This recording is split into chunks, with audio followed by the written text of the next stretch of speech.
கிறிஸ்து இயேசுவுக்குள் பிரியமுள்ள அன்புக்குரிய சகோதர சகோதரிகளே, நம்முடைய பிதாவாகிய தேவனுக்கு நம்முடைய ஆண்டவராகிய இயேசு கிறிஸ்து மூலமாக நாம் துதிகளையும் ஸ்தோத்திரத்தையும் ஏறெடுத்துக்கொள்வோம்.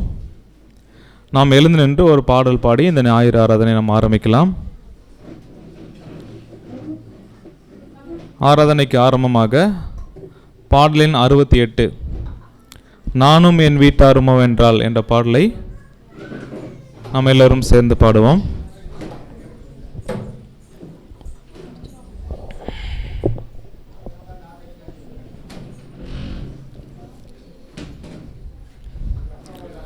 நானும் என் வீட்டாருமோ வென்றால் கர்த்தரையே சேவிப்போம், நீயும் சேவிப்பாயா, நீயும் சேவிப்பாயா. நானும் என் வீட்டாருமோ வென்றால் கர்த்தரையே சேவிப்போம், நீயும் சேவிப்பாயா, நீயும் சேவிப்பாயா. கர்த்தரையே சேவிப்பது ஆகாததென்று கண்டால், கர்த்தரையே சேவிப்பது ஆகாததென்று கண்டால், யாரை நீ சேவிப்பாய் என்பதை இன்று தீர்மானம் செய்வாய், யாரை நீ சேவிப்பாய் என்பதை இன்று தீர்மானம் செய்வாய். நானும் என் வீட்டாருமோ வென்றால் கர்த்தரையே சேவிப்போம், நீயும் சேவிப்பாயா, நீயும் சேவிப்பாயா. அடிமையான நம்மையுமே தேவாதி தேவன் மீட்டார், அடிமையான நம்மையுமே தேவாதி தேவன் மீட்டார். மாபெரும் அடையாளங்கள் செய்திட்ட கர்த்தரை சேவிப்பாயா, மாபெரும் அடையாளங்கள் செய்திட்ட கர்த்தரை சேவிப்பாயா. நானும் என் வீட்டாருமோ வென்றால் கர்த்தரையே சேவிப்போம், நீயும் சேவிப்பாயா, நீயும் சேவிப்பாயா. நம் பாதையில் காப்பாற்றியே கர்த்தர் நடத்தினாரே, நம் பாதையில் காப்பாற்றியே கர்த்தர் நடத்தினாரே. கர்த்தர் தந்த ஆசீர்யாவும் கண்டு நன்றியாய் சேவிப்பாயா, கர்த்தர் தந்த ஆசீர்யாவும் கண்டு நன்றியாய் சேவிப்பாயா. நானும் என் வீட்டாருமோ வென்றால் கர்த்தரையே சேவிப்போம், நீயும் சேவிப்பாயா, நீயும் சேவிப்பாயா. நன்மையான ஈவுகளை தேவாதி தேவன் தந்தார், நன்மையான ஈவுகளை தேவாதி தேவன் தந்தார். கீழ்ப்படிந்தே அவர் சத்தம் கேட்டு சாட்சியாய் ஜீவிப்பாயா, கீழ்ப்படிந்தே அவர் சத்தம் கேட்டு சாட்சியாய் ஜீவிப்பாயா. நானும் என் வீட்டாருமோ வென்றால் கர்த்தரையே சேவிப்போம், நீயும் சேவிப்பாயா, நீயும் சேவிப்பாயா. ஆராதனைக்கு ஆரம்பமாக நம்முடைய சகோதரர் லூக்கா அவர்கள் ஜெபம் செய்வார்.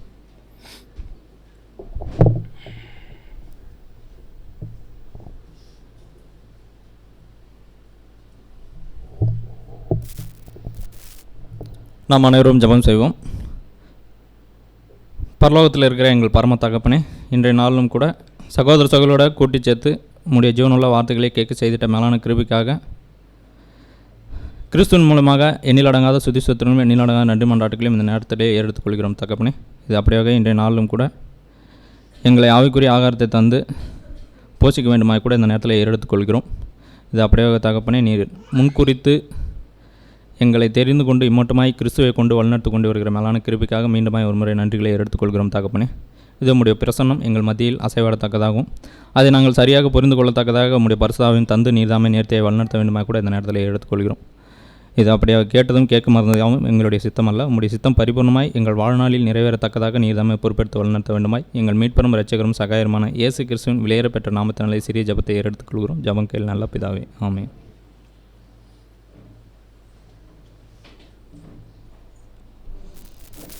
நமது விசுவாசம் நாம் எல்லோரும் சேர்ந்து வாசிக்கலாம். தாம் ஒருவராய் சாவாமையுள்ளவரும் ஒருவரும் சேரக்கூடாத ஒளியில் வாசம் பண்ணுகிறவரும் ஆதி அந்தமில்லாத ஏக சத்திராதிபதியுமான யெகோவா என்னும் நாமமுள்ள ஒன்றான மெய்தேவனை விசுவாசிக்கிறோம். அவருடைய ஒரே பேரான குமாரனும் நம்முடைய கர்த்தரும் இரட்சகருமான இயேசு கிறிஸ்துவையும் விசுவாசிக்கிறோம். இவர் அதரிசனமான தேவனுடைய தற்சரூபமும் சர்வ சிருஷ்டிக்கும் முந்தின பேருமானவர். தேவனை இவரை கொண்டும் இவருக்கென்றும் உலகங்களை எல்லாம் உண்டாக்கி இவரையே சர்வத்துக்கும் சுதந்திரவாளியாக நியமித்தார். எல்லாம் இவருக்குள் நிலைநிற்கிறது என்று விசுவாசிக்கிறோம். இவர் தேவகுமாரனாய் இருந்தும் தேவனுக்கு சமமாயிருக்க எண்ணாமல் அக்கிரமங்களால் ஜீவனை இழந்த மனுஷர் பேரில் மனதுருகி தம்மை தாமே வெறுமையாக்கி மனிதனாகி எல்லாரையும் மீட்கும் பொருளாக தம்முடைய ஜீவனையை கொடுத்து தேவனுக்கும் மனுஷருக்கும் சமாதானத்தை உண்டு பண்ணினார் என்றும் விசுவாசிக்கிறோம்.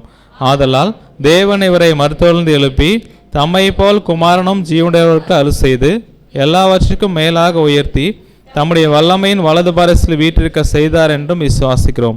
இவரே தேவனுக்கும் மனுஷருக்கும் மத்தியஸ்தராகவும் சபையாகிய சரீரத்துக்கு தலையாகவும் இருக்கிறார் என்றும் விசுவாசிக்கிறோம். இவர் பரலோகத்துக்கு ஏறி தாம் வாக்குத்தத்தம் பண்ணின பெரும் பலனாகிய பரிசுத்த ஆவியை விசுவாசம் அடங்கிய சபைக்கு அருளி தேவேசத்தை அவர் வெளிப்படுத்தி பலியின் ஜீவியத்தில் அவர் நடித்து வருகிறார் என்றும் விசுவாசிக்கிறோம். பிதா குறித்த காலத்தில் இவர் பலியின் மரணத்துக்குட்பட்டு முதலாம் உயிர்த்தெழுதல் அடையும் தம்முடைய சபையாகிய சகல பரிசுத்தவான்களோடும் இப்பூமியை நீதியாய் நியாயம் தீர்த்து சகல துரைத்தனத்தையும் அதிகாரத்தையும் வல்லமையும் பரிகரித்து என்றும் அழியாத தம்முடைய நீதியுள்ள அரசாட்சி ஸ்தாபிப்பார் என்றும் விசுவாசிக்கிறோம். மரணமடைந்த மற்றவர்கள் கிறிஸ்துவின் அரசாட்சி காலத்தில் அவனவன் தன் தன் வரிசையிலே உயிர்ப்பிக்கப்பட்டு அவர் தம்முடைய மரணத்தினால் சம்பாதித்த நித்திய ஜீவனுடைய வழிநடத்தப்பட்டு பூரணப்படுவார்கள். ஆனால் மனப்பூர்வமாய் சீர்திருந்தாதவர்கள் இரண்டாம் மரணத்திலே அழிக்கப்படுவார்கள் என்றும் விசுவாசிக்கிறோம். எல்லா சத்துருக்களையும் தமது பாதவடியாக மட்டும் இவர் ஆளுகை செய்து அவற்றுக்கும் மேலாக பிதாவே சகலத்திலும் சகலமாக இருப்பதற்கு அவருக்கு ராஜ்யத்தை ஒப்புக் கொடுத்து அவருக்கு கீழ்ப்பட்டிருப்பார் என்றும் விசுவாசிக்கிறோம். ஆமீன்.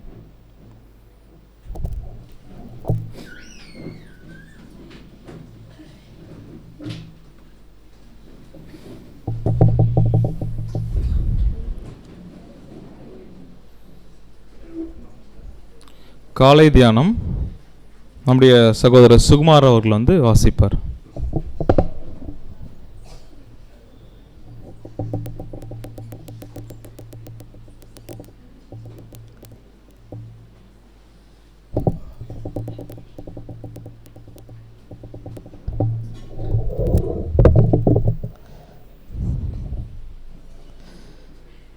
இன்றைய காலை தியானம் சங்கீதம் 145 9 கர்த்தர் எல்லார் மேலும் தயவுள்ளவர், அவர் இரக்கங்கள் அவருடைய எல்லா கிரியைகளும் மேலும் உள்ளது. இந்த வாக்கியம் சகலத்தையும் உள்ளடக்கிய அண்ட சராசரத்தின் உச்ச எல்லைகளையும் அதே சமயம் சிறிய மற்றும் மிக பெரிய ஜீவராசிகளையும் தன்னுள் அடக்கியுள்ளது. அனைத்து சிருஷ்டிகளும் அவருடைய மேற்பார்வையில் இருக்கின்றன. நம் தேவனாகிய யெகோவா அகில உலகிற்கும் ராஜாதி ராஜாவாக இருக்கிறார். அந்த உயர்ந்த ஸ்தானத்திற்கே உரிய பொறுப்புகளுக்கு அவருடைய ஞானம், வல்லமை, நற்குணம் மற்றும் பரந்த உள்ளமானது அபரிதமாக நிறைந்து காணப்படுகிறது. அப்படிப்பட்ட பொறுப்பிற்கு ஏற்றவராக இருப்பவரின் மன ஆற்றலை புரிந்து கொள்ள எடுக்கப்பட்ட முயற்சியில் மனித மூளை நிலை தடுமாறுகிறது. ஒருபோதும் தோல்வி அடையாத ஞாபகத்திறன் ஒருபோதும் தவறாத நியாயத்தீர்ப்பு ஒருபோதும் தோல்விக்கு இடமில்லாமல் நித்தியத்திற்கும் திட்டமிடுகிற, அதே சமயம் யுகாயுகத்திற்கும் அத்திட்டத்தை பிழையின்றி துல்லியமாக நிர்ணயிக்கும் ஞானம் உயிரற்ற மற்றும் உயிருள்ளவைகளாகிய எதிர்க்கிற யாவற்றின் மீதும் ஆதிக்கம் செலுத்தி அவைகளை தம்முடைய பிரம்மாண்டமான திட்டம் நிறைவேற இசைவாய் நடத்தும் வல்லமை மற்றும் திறன், அண்ட சராசரத்தை காக்கிறதில் வருகிற அழுத்தத்தில் சோர்வுற்றாத நித்திய கண்காணிப்பு, ஒருபோதும் உறங்காத கண்கள், எப்போதும் திறந்திருக்கிற காதுகள், எல்லா தேவைகளையும் அறிந்திருக்கிறவரும் தம்முடைய பறந்து விரிந்த ஆளுகையில் உள்ள அனைத்து காரியங்களிலும் நிறைந்திருப்பவரை ஒரு கணம் எண்ணி பாருங்கள் என்பதே. ஆமென்.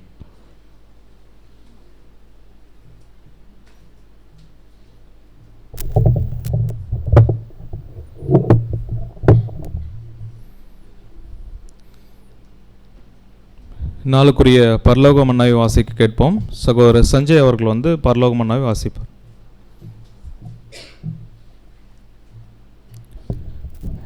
செப்டம்பர் 14 இன்று நாளைக்குரிய பரலோக மன்னா 1 பேதுரு 2ஆம் அதிகாரம் 12 மற்றும் 19. புறஜாதிகள் உங்களை அக்கிரமக்காரர் என்று விரோதமாய் பேசும் விஷயத்தில் அவர்கள் உங்கள் நற்கிரியைகளைக் கண்டு அவற்றின் நிமித்தம் சந்திப்பின் நாளிலே தேவனை மகிமைப்படுத்தும்படி நீங்கள் அவர்களுக்குள்ளே நல்நடக்கை உள்ளவர்களாய் நடந்து கொள்ளுங்கள். தேவன் மேல் பற்றுதலாய் இருக்கிற மனசாட்சி நிமித்தம் ஒருவன் அநியாயமாய் பாடுபட்டு உபத்திரங்களை பொறுமையாய் சகித்தால் அதுவே பிரீதியாக இருக்கும். இதற்குரிய விளக்கம்: நாம் ஒரு சிலரால் தீமை செய்வர்கள் என தீர்க்கப்படலாம். ஆனால் நம்மை அறிந்தவர்களும் நம்மை சுற்றிலும் இருக்கிறவர்களும் நம் நல்நடக்கலை வார்த்தைகளையும் நியாயமான நல்லொழுக்கங்களையும் பார்த்து நம்மை நல்லவர்கள் என்று சொல்லத்தக்கதான முன்மாதிரியான ஜீவிக்க வேண்டும். இதன் மூலமாகவே தேவன் அவருடைய குமாரன் மூலம் மகிமைப்படுத்துவார். நம் நல்நடத்தைகளை காண்கிறவர்களும் தீதான குற்றங்கள் நம் பேரில் பொய்யான பேசினதை உணர்ந்து தேவனை வழிபடும் வாய்ப்பை ஏற்படுத்தும். இதற்கு இணையான வசனம் மத்தேயு 5:16.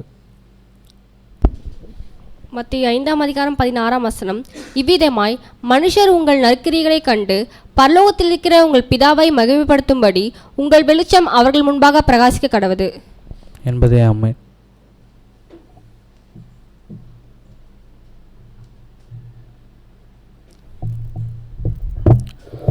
அன்புக்குரிய சகோதர சகோதரிகளே, தேவனுடைய பெரிதான கிருபை, நாம் எல்லாரும் கூடி அவருடைய வார்த்தைகளை தியானிப்பதற்கு தேவன் கிருபை செஞ்சிருக்கிறாங்க. இந்த நாளிலும் சத்திய பாடத்தை நம்ம இடத்துல பகிர்ந்து கொடுக்கும்படி சகோதரர் பிரேம் அவர்கள் சென்னையிலிருந்து வந்திருக்கிறாங்க. நம்முடைய எல்லார் சார்பாகவும் சகோதரருக்கு நம்முடைய அன்பின் வாழ்த்துக்களை தெரிவித்துக் கொள்ளலாம். ஸோ இப்பொழுதும் பார்க்க போகிற பாடத்தின் தலைப்பு பெஸ்ஸுவின் நீதி. பெஸ்ஸுவின் நீதி அப்படின்ற தலைப்பில் நம்முடைய சகோதரர் தேவனுடைய வார்த்தைகள் நம்முடைய பகிர்ந்து கொள்வார்.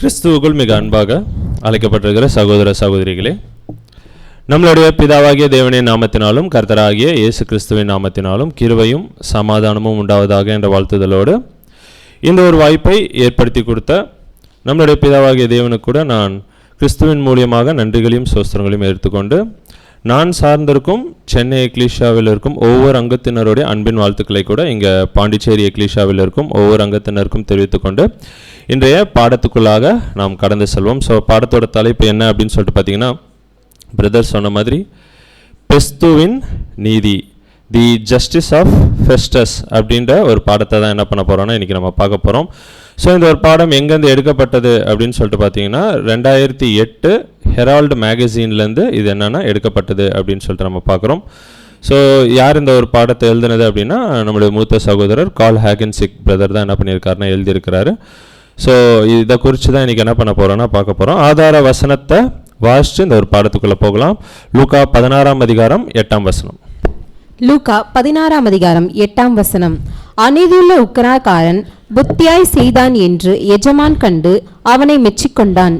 இவ்விதமாய் ஒளியின் பிள்ளைகளை பார்க்கிலும் இந்த பிரபஞ்சத்தின் பிள்ளைகள் தங்கள் சந்ததியில் அதிக புத்திமான்களாய் இருக்கிறார்கள்.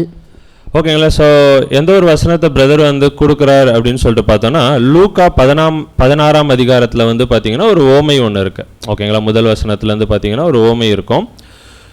அதை சொல்லிட்டு அந்த ரோமையை முடிச்சுட்டு கடைசியாக இயேசு கிறிஸ்து என்ன பண்ணுவார்னா இந்த ஒரு வசனத்தை அங்கே பேசுவார். என்ன அப்படின்னா, அநீதி உள்ள உக்ரானக்காரன் புத்தியாய் செய்தான் என்று எஜமான் என்ன பண்ணாருங்க, கண்டு அவனை மெச்சிக்கொண்டான் அப்படின்னு சொல்லிட்டு பார்க்குறோம்.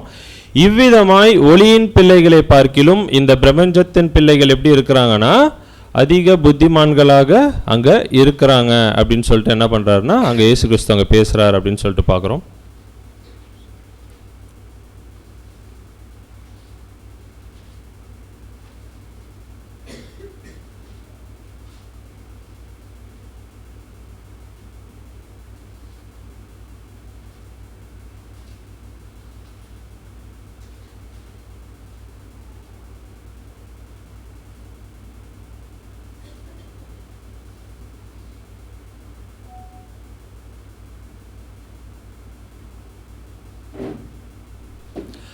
ஓகேங்களா? ஸோ நம்ம அந்த ஆதார வசனத்துக்குள்ளாக வந்துடலாம். என்னன்னா, அநீதி உள்ள உக்ரானக்காரன் புத்தியாய் செய்தான் என்று எஜமான் என்ன பண்ணுறாருங்க, அங்கே மெச்சிக்கொள்கிறார் அப்படின்னு சொல்லிட்டு பார்க்குறோம். அப்படின்னா அந்த ஒரு ஓமை என்ன அப்படின்றது யாருக்கா ஞாபகம் இருக்குங்களா, எதை குறித்து பேசிகிட்டு இருக்கிறாருன்னு? ஆமாம், சூப்பர், ஓகே. ஸோ எல்லாருமே கரெக்டாக சொல்லிட்டீங்க. கரெக்ட். அப்படின்னா ஒரு எஜமானன் ஒருத்தர் இருக்கிறாரு, அந்த எஜமானனுக்கு கீழே அவருடைய சொத்தெல்லாம் பார்த்துக்கிறதுக்கு வந்து பார்த்தீங்கன்னா ஒரு உக்ரானக்காரன் இருக்கிறார் அப்படின்னு சொல்லிட்டு பார்க்குறோம். அந்த உக்ரானக்காரன் வந்து சரியாக என்ன பண்ணலங்க, கணக்கு எழுதலை அப்படின்னு சொல்லிட்டு பார்க்குறோம், கொஞ்சம் கரப்ஷன் பண்ணியிருக்கிறாரு. ஸோ அதனால் எஜமான் பார்த்துட்டு என்ன சொல்லிட்டார் அப்படின்னா, உன்னை நான் என்ன பண்ண போகிறேன், இங்கேருந்து நீக்கி போட போகிறேன் அப்படின்ற ஒரு விஷயத்த சொல்கிறாரு. ஸோ சொல்லும் போது இந்த உக்ரானக்காரன் என்ன பண்ணுறாரு அப்படின்னு சொல்லிட்டு பார்த்தோன்னா, அவர்கிட்ட இருக்கிற அந்த அநீதியான உலக பொருள்கள்னால் அவர் என்ன பண்ணுறாரு அப்படின்னு சொல்லிட்டு பார்த்தோன்னா, உங்களுக்குள் சிநேகிதரை சம்பாதித்தார் அப்படின்னு சொல்லிட்டு. அப்படின்னா அவர்கிட்ட நிறைய என்ன இருக்குங்க, அநீதியான உலக பொருள்கள் இருக்குது. அதை வச்சு அவர் என்ன பண்ணியிருக்கிறார் அப்படின்னு சொல்லிட்டு பார்த்தோன்னா, சிநேகிதர் அவர் என்ன பண்ணுறாருன்னா அங்கே சம்பாதிச்சார் அப்படின்னு சொல்லிட்டு நம்ம பார்க்குறோம். அதெல்லாம் சொல்லி முடிச்சுட்டு தான் இங்கே இயேசு கிறிஸ்து என்ன பண்ணுவார் அப்படின்னு சொல்லிட்டு பார்த்தோன்னா, அவர் சம்பாதிச்சதுனால என்ன சொல்கிறாருன்னா, அநீதி உள்ள உக்ரானக்காரன் எப்படி இருக்கிறாரு, புத்தியாய் செய்தான் அப்படின்னு சொல்லிட்டு அவனை மெச்சுக்கொண்டார் அப்படின்னு சொல்லிட்டு என்ன பண்ணுறோன்னா அங்கே பார்க்குறோம். அப்படின்னா இந்த இடத்துல இவ்விதமாய் ஒளியின் பிள்ளைகளை பார்க்கிலும் இந்த பிரபஞ்சத்தின் பிள்ளைகள் எப்படி இருக்கிறாங்கன்னா அதிக புத்திமான்களாய் இருக்கிறாங்க அப்படின்னு சொல்லும் போது, அப்போ ஒளியின் பிள்ளைகள் அப்படின்னு சொல்லும் போது இது யாராக இருக்கும், நம்ம தான். கரெக்டுங்களா? ஆமாம் ஆமாம். அப்போ இந்த பிரபஞ்சத்தின் பிள்ளைகள் அப்படின்னு சொல்லும் போது உலக ஜனங்கள். ஓகேங்களா? ஸோ அப்படி தான் நம்ம என்ன பண்ணியிருப்போம்னா இவ்வளோ நாள் பார்த்துருப்போம். கரெக்டுங்களா? ஓகே, சிஸ்டர் சொல்கிறாங்க. கரெக்டுங்களா? ஸோ அப்போ அந்த ஒரு எஜமான் யார் சார்? அந்த ஆக்சுவலாக இன்றைக்கி நம்ம பேரபோலை பார்க்க போகிறது இல்லை. பேரபோலை ஏன் பார்க்குறோம், சும்மா லைட்டாக பார்க்குறோம் அப்படின்னு சொல்லிட்டு பார்த்தோன்னா, அதோடைய கடைசி வசனத்தை சொல்லி தான் பிரதர் என்ன பண்ணுறாருன்னா பாடத்தையும் அங்கே நகுத்துறாரு அப்படின்னு சொல்லிட்டு பார்க்குறோம். அப்படின்னா ஒரு எஜமான் இருந்திருக்கிறாரு, அந்த எஜமான் அவருடைய சொத்தை என்ன பண்ணியிருக்கிறாருன்னா ஒரு உக்ரானக்காரன்ட்டு என்ன பண்ணியிருக்காருன்னா கொடுத்துருக்கிறாரு அப்படின்னு சொல்லிட்டு பார்க்குறோம். அப்படின்னா அந்த எஜமான் யார் அப்படின்னா நம்முடைய பிதாவாகிய தேவன். அப்போ அந்த அவருடைய சொத்து அப்படின்னு சொல்லும் போது ஒரு விஷயத்தை என்ன பண்ணியிருக்கிறாருன்னா உக்ரானக்காரங்கள்ட்ட அங்கே கொடுத்துருக்கிறாரு அப்படின்னு சொல்லிட்டு பார்க்குறோம். அது யார் அப்படின்னு சொல்லிட்டு பார்த்தோன்னா யூதர்கள்ட்ட அவர் என்ன பண்ணியிருக்கிறாருன்னா சில விஷயங்களை கொடுத்துருக்கிறார். என்னவா இருக்கும் அப்படின்னு சொல்லிட்டு பார்த்தோன்னா அவருடைய நியாய பிரமாணத்தை என்ன பண்ணியிருக்கிறாருன்னா அங்கே கொடுத்துட்டு போயிருக்கிறார். இவங்க அது கரெக்டாக வந்து கணக்கு கொடுத்தாங்களா அந்த நியாய பிரமாணத்துக்கு? அதுவும் முக்கியமாக இயேசு கிறிஸ்து இப்போ வந்து பேசும்போது வந்து பார்த்தீங்கன்னா அங்கே பரிசேயர் சதிசேயர் தான் என்ன பண்ணிட்டு இருக்கிறாங்க, நியாய பிரமாணத்துக்கு எல்லாமே அவங்க தான் என்ன பண்ணிட்டா முன்னிருந்து செஞ்சுட்டு இருக்கிறாங்க அப்படின்னு சொல்லிட்டு பார்க்குறோம். அப்படி அவங்க செஞ்சுட்டு இருந்தாங்களா அப்படின்னு சொல்லும் போது அந்த உக்ரானத்துவத்தில் என்ன பண்ணலங்க, கரெக்டாக அவங்க கணக்கு கொடுக்கல அப்படின்னு சொல்லிட்டு நம்ம பார்க்குறோம். அப்படி கணக்கு கொடுக்காததுனால தேவன் என்ன பண்ணுறாருன்னா அவங்கள நீக்கிட்டு இப்போ யாரை உள்ளே எடுத்துகிட்டு வராரு, அடுத்த புறஜாதி ஜனங்கள் அங்கே என்ன பண்ணுறாருன்னா அங்கே உள்ளே எடுத்துகிட்டு வராரு அப்படின்னு சொல்லிட்டு பார்க்குறோம். ஓகேங்களா? ஸோ இதை பார்த்துட்டு அந்த உக்ரானக்காரர்கள் என்ன பண்ணுறாங்க அப்படின்னு சொல்லிட்டு பார்த்தோன்னா அநீதியான உலக பொருட்கள்னால சிநேகிதர் அவங்க என்ன பண்ணாங்கன்னா அங்கே சம்பாதிச்சாங்க அப்படின்னு சொல்லிட்டு பார்க்குறோம். அப்படின்னா அந்த பரிசேயர் சதிசேயர் என்ன பண்ணியிருக்கிறாங்க அப்படின்னு சொல்லிட்டு பார்க்குறோன்னா சிநேகிதர்கள் அப்படின்னு சொல்லும் போது தேவனுடைய பிள்ளைகள் அவங்க என்ன பண்ணுறாங்கன்னா இந்த அநீதியான உலக பொருட்களை வச்சு அவங்க சம்பாதிச்சாங்க அப்படின்னு சொல்லிட்டு நம்ம பார்க்குறோம். அப்படின்னா இந்த அநீதியான உலக பொருட்கள் அப்படின்னு சொல்லும்போது என்னெல்லாம் வரும் அப்படின்னு சொல்லிட்டு பார்க்குறோன்னா நம்மள்கிட்ட தேவன் என்னென்னலாம் கொடுத்துருக்குறாரோ இந்த உலகத்தில், அது காசு பணம் வீடு என்ன வேணா இருக்கலாம். ஸோ இது எல்லாத்தையும் வச்சுட்டு என்ன பண்ணணுமா, தேவனுடைய பிள்ளைகள் அங்கே என்ன பண்ணணும்னா சம்பாதிக்கணும் அப்படின்னு சொல்லிட்டு நம்ம பார்க்குறோம். ஓகேங்களா? ஸோ இதை பண்ணதுனால சரி, அப்போ அங்கே பரிசேயர் சதிசேயர்கள்லாம் இதை பண்ணாங்களா? எல்லாரும் பண்ணல. ஆனால் சில பேர் என்ன பண்ணியிருக்கிறாங்க, அங்கே பண்ணாங்க. ஏன்னா இப்போ இதுதான் தேவனுடைய திட்டம் அப்படின்றத புரிஞ்சுக்கிட்டு என்ன பண்ணிட்டாங்கன்னா, அவங்களோட மனசை மாற்றிக்கிட்டு என்ன பண்ணாங்கன்னா, அவங்க செய்த தவறை மாற்றிக்கிட்டு கொஞ்சம் கொஞ்சமாக மாற ஆரம்பித்தாங்க. அப்படி யாராவது இருக்காங்களா பரிசேயர் சதிசேயர்கள்? நிக்கோதேமு என்ன பண்ணியிருக்கிறாரு. வேற கரெக்ட் தான் சிஸ்டர். அப்போஸ்தலனாகிய பவுலுமே யார் அப்படின்னு சொல்லிட்டு பார்த்தோன்னா பரிசேயன் தான் சொல்லிட்டு பார்க்குறோம். அவரும் என்ன பண்ணியிருக்கிறாருன்னா, இதுதான் தேவனுடைய திட்டம் தெரிஞ்சுக்கிட்டு என்ன பண்ணிட்டாருன்னா, நிறைய விஷயங்களை அவர்கிட்ட இருந்து எல்லாத்தையும் கொடுத்து என்ன பண்ணாருங்க, ஸ்நேகிதரை அங்கே சம்பாதிச்சார் அப்படின்னு சொல்லிட்டு நம்ம பார்க்குறோம். ஸோ அதை சொல்லிட்டு தான் இங்கே இதெல்லாம் பண்ணும்போது தான் அங்கே தேவன் என்ன சொல்கிறார் அப்படின்னு சொல்லிட்டு, அநீதி உள்ள உக்ரானக்காரன் புத்தியாய் செய்தான் அப்படின்னு சொல்லிட்டு அவங்கள மெச்சிக்கொள்கிறாரு அப்படின்னு சொல்லிட்டு பார்க்குறோம். இது வந்து நம்ம இதுக்கு முன்னாடி வேறு மாதிரி கேட்டிருக்கலாம். இது வந்து பார்த்தீங்கன்னா நியூ அல்பீனியா எக்லீஷியாவுடைய ஒரு வெர்ஷன். ஓகேங்களா? ஸோ இது 7ஆம் தூதனுடைய ரைட்டிங்ஸுமே இது வந்து சப்போர்ட் பண்ணுது அப்படின்னு சொல்லிட்டு நம்ம பார்க்குறோம். ஓகேங்களா? ஸோ அப்படி சொல்லிட்டு தான் கடைசி என்ன சொல்கிறாருன்னா, இவ்விதமாய் ஒளியின் பிள்ளைகளை பார்க்கிலும் இந்த பிரபஞ்சத்தின் பிள்ளைகள் எப்படி இருக்கிறாங்க அப்படின்னா அதிக புத்திமான்களாக இருக்கிறாங்க அப்படின்னு சொல்லுவோம். இந்த ஒளியின் பிள்ளைகள் யாராக இருக்கும் அப்படின்னு சொல்லிட்டு பார்த்தோம்னா, நம்ம இதுக்கு முன்னாடி எப்படி கேட்டுப்போம், நம்ம தான்.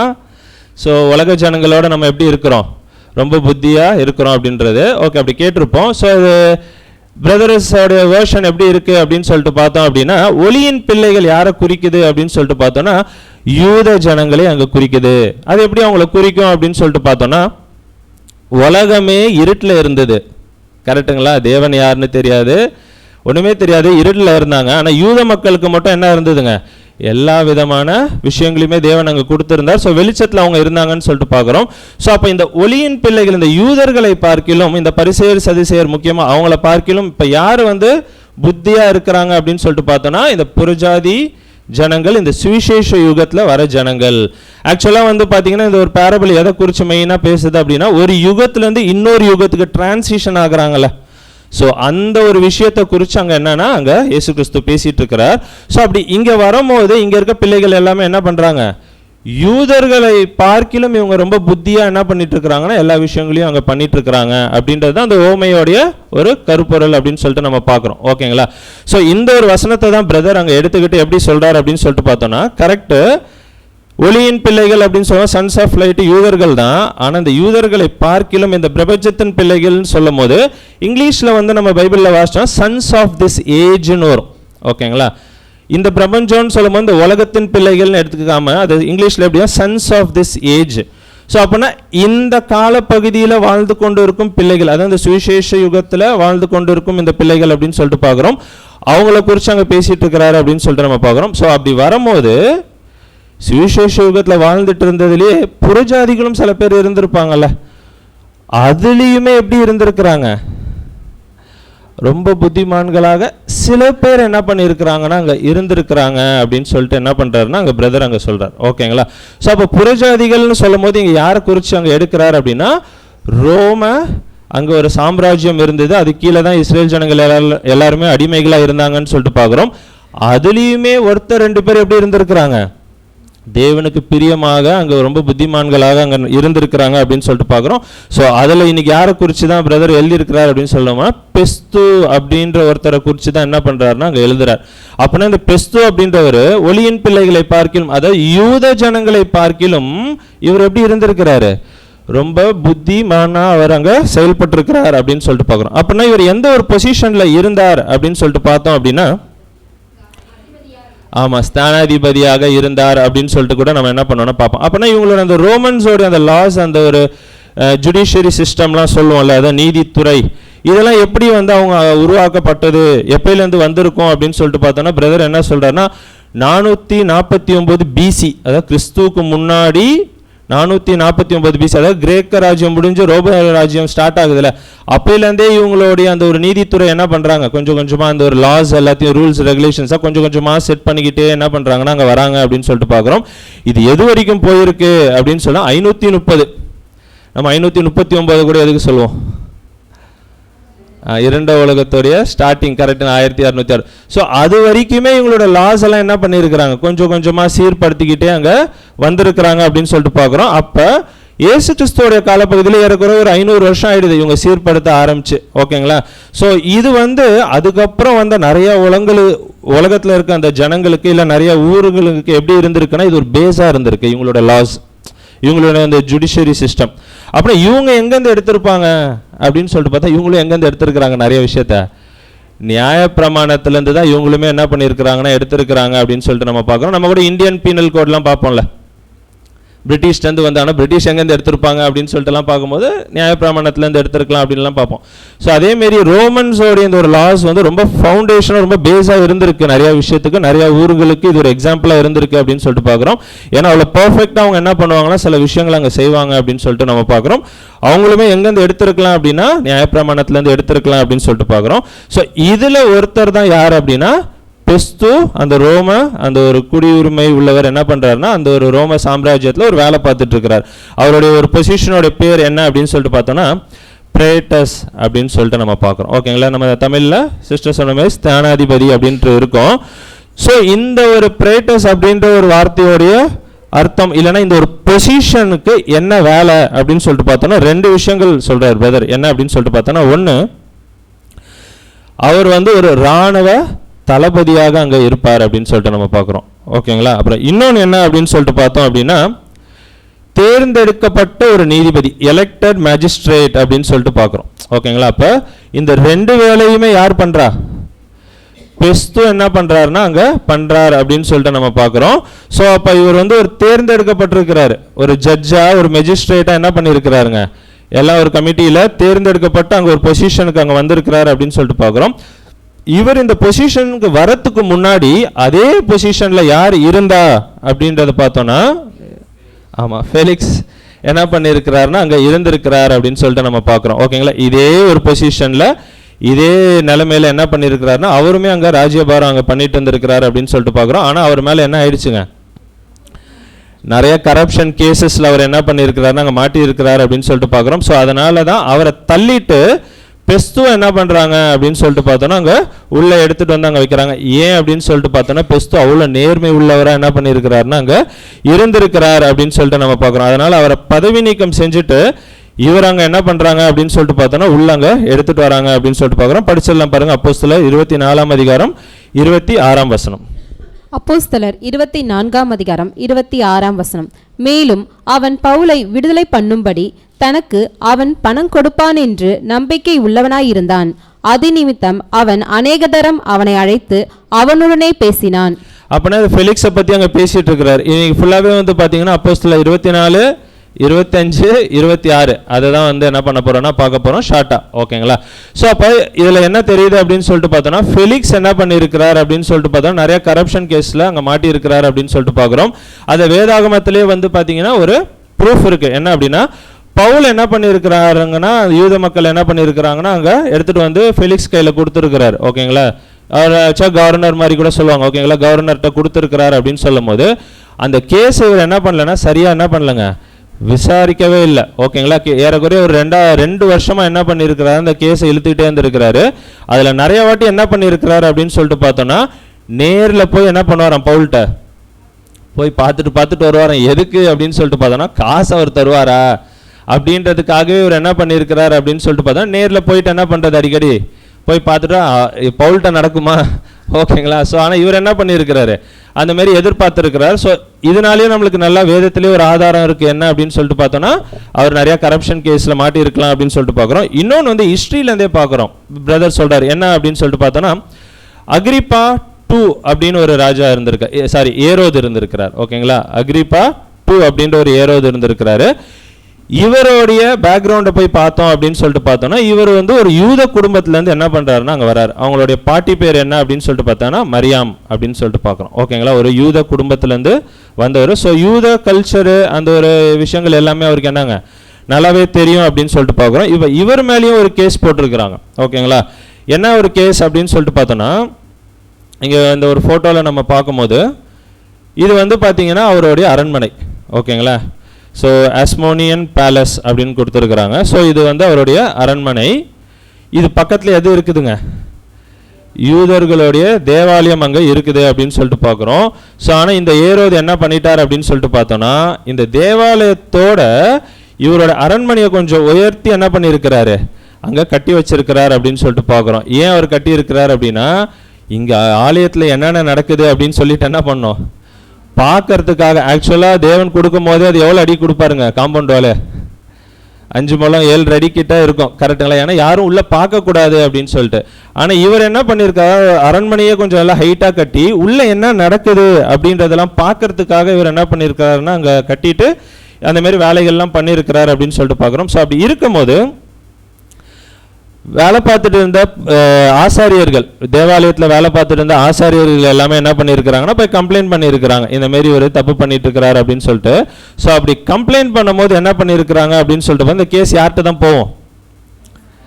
ஆமாம், இப்போ ஃபெலிக்ஸ் தான் இருந்துட்டு இருக்கிறார், இன்னும் பெஸ்து வரல. ஓகேங்களா? ஃபெலிக்ஸ்ட்டு இந்த கேஸ் என்ன பண்ணியிருக்குன்னா அங்கே போயிருக்கு அப்படின்னு சொல்லிட்டு பார்க்குறோம். ஆனால் அவர் என்ன பண்ணல, எந்த ஒரு முடிவுமே அங்கே சரியாக எடுக்கலை அப்படின்னு சொல்லிட்டு நம்ம பார்க்குறோம். ஸோ இதனால் ஆசாரியர்கள் எல்லாமே என்ன பண்ணியிருக்கிறாங்கன்னா சீசருக்கு முறையிடணும். ஓகேங்களா? அதாவது எப்படின்னா இங்கே ஒரு பிரச்சனைனா நம்ம எடுத்தோன்னு என்ன பண்ணுவோம், இங்கே பக்கத்தில் இருக்க லோக்கல் கோர்ட்ஸ்லாம் போய் கம்ப்ளைண்ட் பண்ணுவோம். அது சரியில்லைன்னா அடுத்தது எங்கே போவோம், ஹைகோர்ட்டு, அங்கேயும் இல்லைன்னா சுப்ரீம் கோர்ட். ஸோ அந்த மாதிரி என்ன பண்ணியிருக்கிறாங்கன்னா படிப்படியாக என்ன பண்ணியிருக்கிறாங்கன்னா சுப்ரீம் கோர்ட் வரைக்கும், சீசர் வரைக்கும் அங்கே போயிருக்கிறாங்க அப்படின்னு சொல்லிட்டு பார்க்குறோம். ஆனால் ஃபெலிக்ஸ் மூலியமாக என்ன கிடைக்கல அப்படின்னு சொல்லிட்டு பார்த்தோன்னா ஒரு நீதி அங்கே கிடைக்கவே இல்லை அப்படின்னு சொல்லிட்டு நம்ம பார்க்குறோம். அதை கூட படிக்கலாம் பாருங்க. அப்போஸ்தலர் 24ஆம் அதிகாரம் 27ஆம் வசனம். அப்போஸ்தலர் 24ஆம் அதிகாரம் 27ஆம் வசனம். 2 வருஷம் சென்ற பின்பு பெலிக்ஸ் என்பவனுக்கு பதிலாய் பொர்க்கியு பெஸ்து தேசாதிபதியாக வந்தான். ஓகேங்களா? ஸோ இந்த மாதிரி நிறைய பிரச்சனைகள் இருக்கு. கேஸு ஒரு ஹிஸ்ட்ரியிலேருந்து ஒரு கேஸ் கொடுக்குறாரு, அதுக்கப்புறம் பவுலோட கேஸுமே எடுத்து சொல்றாரு, அவர்கிட்ட காசு வாங்குறதுக்கு ட்ரை பண்ணியிருக்கிறாரு. நிறைய பிரச்சனைகள் அவர் மேலே இருக்கிறதுனால அவர் தூக்கிட்டு என்ன பண்ணிட்டாங்க அப்படின்னு சொல்லிட்டு பார்த்தோன்னா பெஸ்து என்ன பண்ணுறாங்க, உள்ள அங்கே எடுத்துட்டு வராங்க அப்படின்னு சொல்லிட்டு நம்ம பார்க்குறோம். தொடர்ந்து படிக்கலாம் சிஸ்டர். அப்பொழுது பெலிக்ஸ் யூதருக்கு தயவு செய்ய மனதாய் பவுலை காவலில் வைத்துவிட்டு போனான். அப்போ என்ன பண்ணிட்டாருன்னா அந்த கேஸையும் முடிக்கல. எந்த கேஸு? பவுலோட கேஸையும் முடிக்கல, அங்கேயே அதை ஸ்டாப் பண்ணிட்டாரு. ஏரோதோட கேஸையும் முடிக்கல, அதையும் அப்படியே வச்சுட்டு இவர் என்ன பண்ணிட்டாரு அப்படின்னு சொல்லிட்டு பார்த்தோன்னா கிளம்பி வேற இடத்துக்கு போயிட்டாரு அப்படின்னு சொல்லிட்டு பார்க்குறோம். ஆனால் போகும்போது என்ன பண்ணியிருக்கிறாருன்னா யூதர்களுக்கு தயவு செய்யணும். ஏன்னா ஆல்ரெடி இன்னொரு பிரச்சனை வந்திருக்குல்ல, பவுல் கேஸும் யூதர்கள் தான் எடுத்துகிட்டு வந்தாங்க, அதையும் நியாயம் விசாரிக்கல சரியா. ஏரோதோட பிரச்சனையும் யூதர்கள் எடுத்துகிட்டு வந்திருக்காங்க ஆசாரியர்கள்லாம், அதையும் ஒழுங்காக விசாரிக்கல. அப்படின்னும் போது அவங்கள்ட்ட தான் நல்ல பேர் வாங்கணும் அப்படின்றதுக்காக என்ன பண்ணியிருக்கிறாருன்னா பவுல் என்ன பண்ணிட்டாரு, இவங்களுக்கு பிரியமாக பிடிச்ச மாதிரி ஜெயிலே விட்டுட்டு என்ன பண்ணிட்டாரு, அங்கே கிளம்பி போயிட்டாரு அப்படின்னு சொல்லிட்டு என்ன பண்ணுறோன்னா அங்கே பார்க்குறோம். இதுக்கு அப்புறம் தான் இங்கே யார் வரா அப்படின்னு சொல்லிட்டு பார்த்தோன்னா, ஆமாம், பெஸ்து என்ன பண்ணுறாருன்னா அங்கே வராரு அப்படின்னு சொல்லிட்டு பார்க்குறோம். சரி, இப்போ பவுல் எப்படி உள்ளே வந்தார், அந்த 24ஆம் அதிகாரம் 25ஆம் அதிகாரம் 26ஆம் அதிகாரத்தை ஷார்ட்டாக நம்ம பார்க்கலாம். ஓகேங்களா? ஸோ பவுல் எப்படி ஃபெலிக்ஸ்ட்டை மாட்டினாரு அப்படின்னு சொல்லி, ஏன்னா ஃபுல்லாகவே நீங்கள் படித்ததாக தான் இருக்கும், ஜஸ்ட் என்ன பண்ணுறோம் அப்படின்னு சொல்லிட்டு பார்த்தோன்னா பேக்ரவுண்ட் மட்டும் நம்ம இப்போ சொல்கிறோம். ஓகேங்களா? ஸோ என்ன அப்படின்னு சொல்லிட்டு பார்த்தோன்னா ஜெருசலேமில் பவுல் போய் என்ன பண்ணியிருக்கிறார் அப்படின்னு சொல்லும் போது அங்கே நல்லா ஜெப ஆலயத்தில் போயிட்டு என்ன பண்ணியிருக்கிறாருன்னா பிரசங்கம் பண்ணியிருக்கிறாரு அப்படின்னு சொல்லிட்டு பார்க்குறோம். அப்படி பண்ணும்போது இவங்க யூதர்கள் முக்கியமாக பரிசேயர் சதிசேயர்கள் எல்லாம் ஒன்றா சேர்ந்துட்டு, பிரதான ஆசாரியன் எல்லாம் ஒன்றா சேர்ந்துட்டு என்ன பண்ணிட்டாங்க அப்படின்னா அவரை கொலை பண்ணுறதுக்கு அங்கே முயற்சி பண்ணிட்டாங்க அப்படின்னு சொல்லிட்டு பார்க்குறோம். அப்படி இருக்கும்போது லிசியா அப்படின்ற ஒரு கமாண்டர் அங்கே இருந்திருக்கிறார். ஓகேங்களா? அவர் என்ன பண்ணியிருக்கிறார் அப்படின்னு சொல்லிட்டு பார்த்தோன்னா அவர் போகும்போது இந்த ஒரு பிரச்சனையை பார்த்துருக்கிறாரு, பவுலை ஆல்மோஸ்ட் கொலை பண்ணுற அளவுக்கு போயிட்டாங்க அப்படின்னு சொல்லும் போது அந்த பிரச்சனைக்குள்ளே போய் அவங்களெல்லாம் பிரித்து விட்டு பவுலை மட்டும் காப்பாற்றிட்டு என்ன பண்ணிட்டார் அப்படின்னு சொல்லிட்டு பார்த்தோன்னா ஜெருசலேம்லேருந்து கூட்டிக்கிட்டு எங்கே அமுச்சு விட்டாருங்க, சிசேரியாவுக்கு என்ன பண்ணிட்டாருன்னா அமுச்சு விட்டுட்டாரு. சிசேரியாவில் தான் இப்போ யார் இருக்கிறா, ஃபெலிக்ஸ் என்ன பண்ணிட்டு இருக்கிறாருன்னா அங்கே இருந்துட்டு இருக்கிறார் அப்படின்னு சொல்லிட்டு பார்க்குறோம். போயிட்டு ஒரு லெட்டர் கூட போட்டுருவார், இந்தமாரி நான் போனேன், இந்தமாரி ஒரு பிரச்சனை பார்த்தேன், இவர் மேலே எந்த தப்பும் இருக்க மாதிரி தெரில, அதனால் நான் காப்பாற்றி என்ன பண்ணுறேன் உங்கள்கிட்ட நான் அனுப்பிச்சு வைக்கிறேன் அப்படின்னு சொல்லிட்டு லெட்டர் போட்டுட்டு அவர் என்ன பண்ணிடுவார்னா அங்கே போயிடுவார் அப்படின்னு சொல்லிட்டு நம்ம பார்க்குறோம். ஸோ அதுக்கப்புறம் இவங்க என்ன பண்ணுவாங்க அப்படின்னு சொல்லிட்டு பார்த்தோன்னா பிரதான ஆசாரியா அனனியா, அதுக்கப்புறம் பார்த்தீங்கன்னா ஒரு லாயர் இருப்பார் டெர்ட்டுலியஸ் அப்படின்னு. ஸோ இவங்க எல்லாரும் ஒன்று சேர்ந்துக்குவாங்க. ஏறக்குறைய ஒரு 40 பேர் என்ன பண்ணுவாங்கன்னா ஒன்று சேர்ந்துட்டு இப்போ இங்கேருந்து எங்கே போவாங்க, ஜெருசலேம்லேருந்து சிசேரியா போவாங்க. எவ்வளோ தூரம்னு நம்ம பார்த்தோன்னா ஏறக்குறைய 120 கிலோமீட்டர். பரிசேயர் சதிசேயர் என்ன பண்ணிட்டு இருக்கிறாங்க பாருங்க, 120 கிலோமீட்டர் நம்ம கூகுளில் போட்டால் ஏறக்குறைய 4 நாள் ஆகுன்றாங்க. அப்போ இருந்த ஒட்டகம் அந்த மாதிரிலாம் ட்ராவல் பண்ணியிருந்தாங்கன்னா ஏறக்குறைய 4 நாள் ஆகுமா. ஸோ இவங்க என்ன பண்ணுறாங்க அப்படின்னு சொல்லிட்டு பார்த்தோன்னா எப்படியாவது பவுல் என்ன பண்ணணும், கொலை பண்ணணும் அப்படின்றதுக்காக இங்கேருந்து 4 நாள் பிரயாணப்பட்டுட்டு என்ன பண்ணுறாங்க அப்படின்னு சொல்லிட்டு பார்த்தோன்னா ஜெருசலேமுக்கு போய் அங்கே அவர் மேலே திருப்பி என்ன பண்ணுறாங்க, ஃபெலிக்ஸுக்கு முன்னாடி இவருடைய குற்றச்சாட்டு எல்லாத்தையுமே அங்கே எடுத்து வைக்கிறாங்க. அப்போ பவுலுமே திருப்பி பேசுவார். ஸோ இந்த மாதிரி தான் அந்த 2 வருஷம் நம்ம படித்தோம்ல, ஸோ 2 வருஷமாக இந்த மாதிரி தான் என்ன பண்ணிட்டு இருக்குன்னா அங்கே பிரச்சனைகள் போயிருக்கு அப்படின்னு சொல்லிட்டு பார்க்குறோம். அதுக்கப்புறம் தான் இங்கே யார் வரா அப்படின்னு சொல்லும் போது பெஸ்து இங்கே உள்ளே வராரு அப்படின்னு சொல்லிட்டு நம்ம பார்க்குறோம். ஸோ பெஸ்து வந்த உடனே அவர் போய் அப்பாயின்மெண்ட் ஆர்டர் வாங்கிட்டு வருவார்ல, வாங்கிட்டு வந்து அந்த பொசிஷனில் உட்காந்து 3ஆம் நாளே என்ன பண்ணுறாரு அப்படின்னு சொல்லிட்டு பார்க்குறோன்னா பவுலோட கேஸ் என்ன பண்ணுறாருங்க கையில் எடுக்கிறாரு அப்படின்னு சொல்லிட்டு பார்க்குறோம். கையில் எடுத்துட்டு இமீடியட்டாக என்ன பண்ணுறாருன்னா இங்கே செசரியாலேருந்து நேராக ஜெருசலேம் வர்றார். அவர் எடுத்தோன்னே ட்ராவல் பண்ணுறாரு, வந்து நேராக இங்கே வராரு. வந்துட்டு அங்கே இருக்க எல்லாரையும் சந்திக்கிறார். அந்த பிரதான ஆசாரியர், பரிசேயர், சதிசேயர் எல்லாரையும் சந்திக்கிறாரு. என்னதான்ப்பா இந்த கேஸு, என்ன பிரச்சனை சொல்லுங்க, ஏன் அவர் அங்கே பிடிச்சி வச்சிருக்கீங்க அப்படின்னு சொல்லிட்டு ரொம்ப தீர்க்கமாக அங்கே என்ன பண்ணுறாரு அப்படின்னு சொல்லிட்டு பார்த்தோன்னா அங்கே விசாரிக்கிறாரு அப்படின்னு சொல்லிட்டு நம்ம பார்க்குறோம். இவங்க எல்லாருமே என்ன பண்ணுறாங்கன்னா சொல்கிறாங்க, எல்லா பிரச்சனைகளையும் திருப்பி என்ன பண்ணுறாங்கன்னா பவுலுக்கு விரோதமாக சொல்கிறாங்க. இவங்கெல்லாம் சொல்லி முடிச்சதுக்கப்புறம் பெஸ்து என்ன நினைக்கிறாரு அப்படின்னா, சரி அப்போ நீங்கள் என்ன பண்ணுங்க, உங்களுடைய யூத முறைமையின்படியே என்ன பண்ணிக்கோங்க, பவுலை கூட நான் என்ன பண்ணிடுறேன் திருப்பி ஜெருசலேமுக்கு அமுச்சு வச்சிடறேன். ஏன்னா இப்போ சிசேரியாவில் அவர் இருந்துட்டு இருக்கிறார் ஜெயிலில், வேணா நீங்கள் அமுச்சு வச்சிடறேன், நீங்கள் இங்கே என்ன பண்ணிக்கோங்க, அவங்கள நீங்கள் டீல் பண்ணி உங்களுடைய கலாச்சாரத்தின்படி அவருக்கு தண்டனை கொடுத்துக்கோங்க அப்படின்ற அளவுக்கு அவர் மைண்டு வந்துட்டு அங்கே என்ன பண்ணுவார்னா கேட்பாரு அப்படின்னு சொல்லிட்டு பார்க்குறோம். அப்படி இருக்கும் போது அவர் என்ன பண்ணலன்னா டக்குன்னு ஒரு முடிவுக்கு வரல. என்ன பண்ணல அவர் டக்குன்னு ஒரு முடிவுக்கு வராமல் அவர் என்ன பண்ண பேக்ரவுண்ட்லாம் விசாரிக்கிறார். யூதர்கள் ஏன் இப்படி சொல்கிறாங்க, அதுக்கு எதாவது பேக்ரவுண்ட் இருக்கா, ஸோ அந்த மாதிரி விஷயங்கள் எல்லாத்தையுமே அவர் என்ன பண்ணுறாருன்னா பெஸ்து அப்படின்னா ஒரு கேஸ் எடுக்கிறாரு, ஒரு பிரச்சனையை எடுக்கிறாரு. எடுத்தோன்னு அவர் எப்படி ஒரு பிரச்சனையை டீல் பண்ணுறாரு, எடுத்தோன்னு ஒருத்தவங்க சொல்கிறாங்க அப்படின்னோன்னு உடனே என்ன பண்ணுறதில்ல, அங்கே ஒரு முடிவுக்கெல்லாம் வர்றது கிடையாது. உடனே அவங்க என்ன பண்ணுறாரு அப்படின்னு சொல்லிட்டு பார்த்தோன்னா பேக்ரவுண்ட்லாம் ஏன் இந்த மாதிரி சொல்லிட்டு இருக்கிறாங்க அப்படின்னு சொல்லிட்டு. சரி அப்போ பவுல் அங்கே நீங்கள் அனுப்பிச்சு வைக்கலாமா அப்படின்றத குறித்து விசாரிக்கும் போது கூட என்ன ஒரு விஷயம் அவர் தெரிஞ்சுக்கிறாரு அப்படின்னு சொல்லிட்டு பார்த்தோன்னா பவுலை இங்கே அனுப்பிச்சா என்ன பண்ணிவிடுவாங்க, கொன்றுவாங்க. ஏன்னா ஆல்ரெடி கொன்றதுக்கு தான் போயிட்டு இருந்தாங்க. அப்போ தான் லிசியா என்ன பண்ணார், மீட்டு கொண்டு வந்தார். அதனால் திருப்பி இங்கே அனுப்புறதுமே டேஞ்சர், அதனால் அவர் அங்கேயே இருக்கட்டும் அப்படின்ற மாதிரி ஒரு முடிவு எடுக்கிறாரு.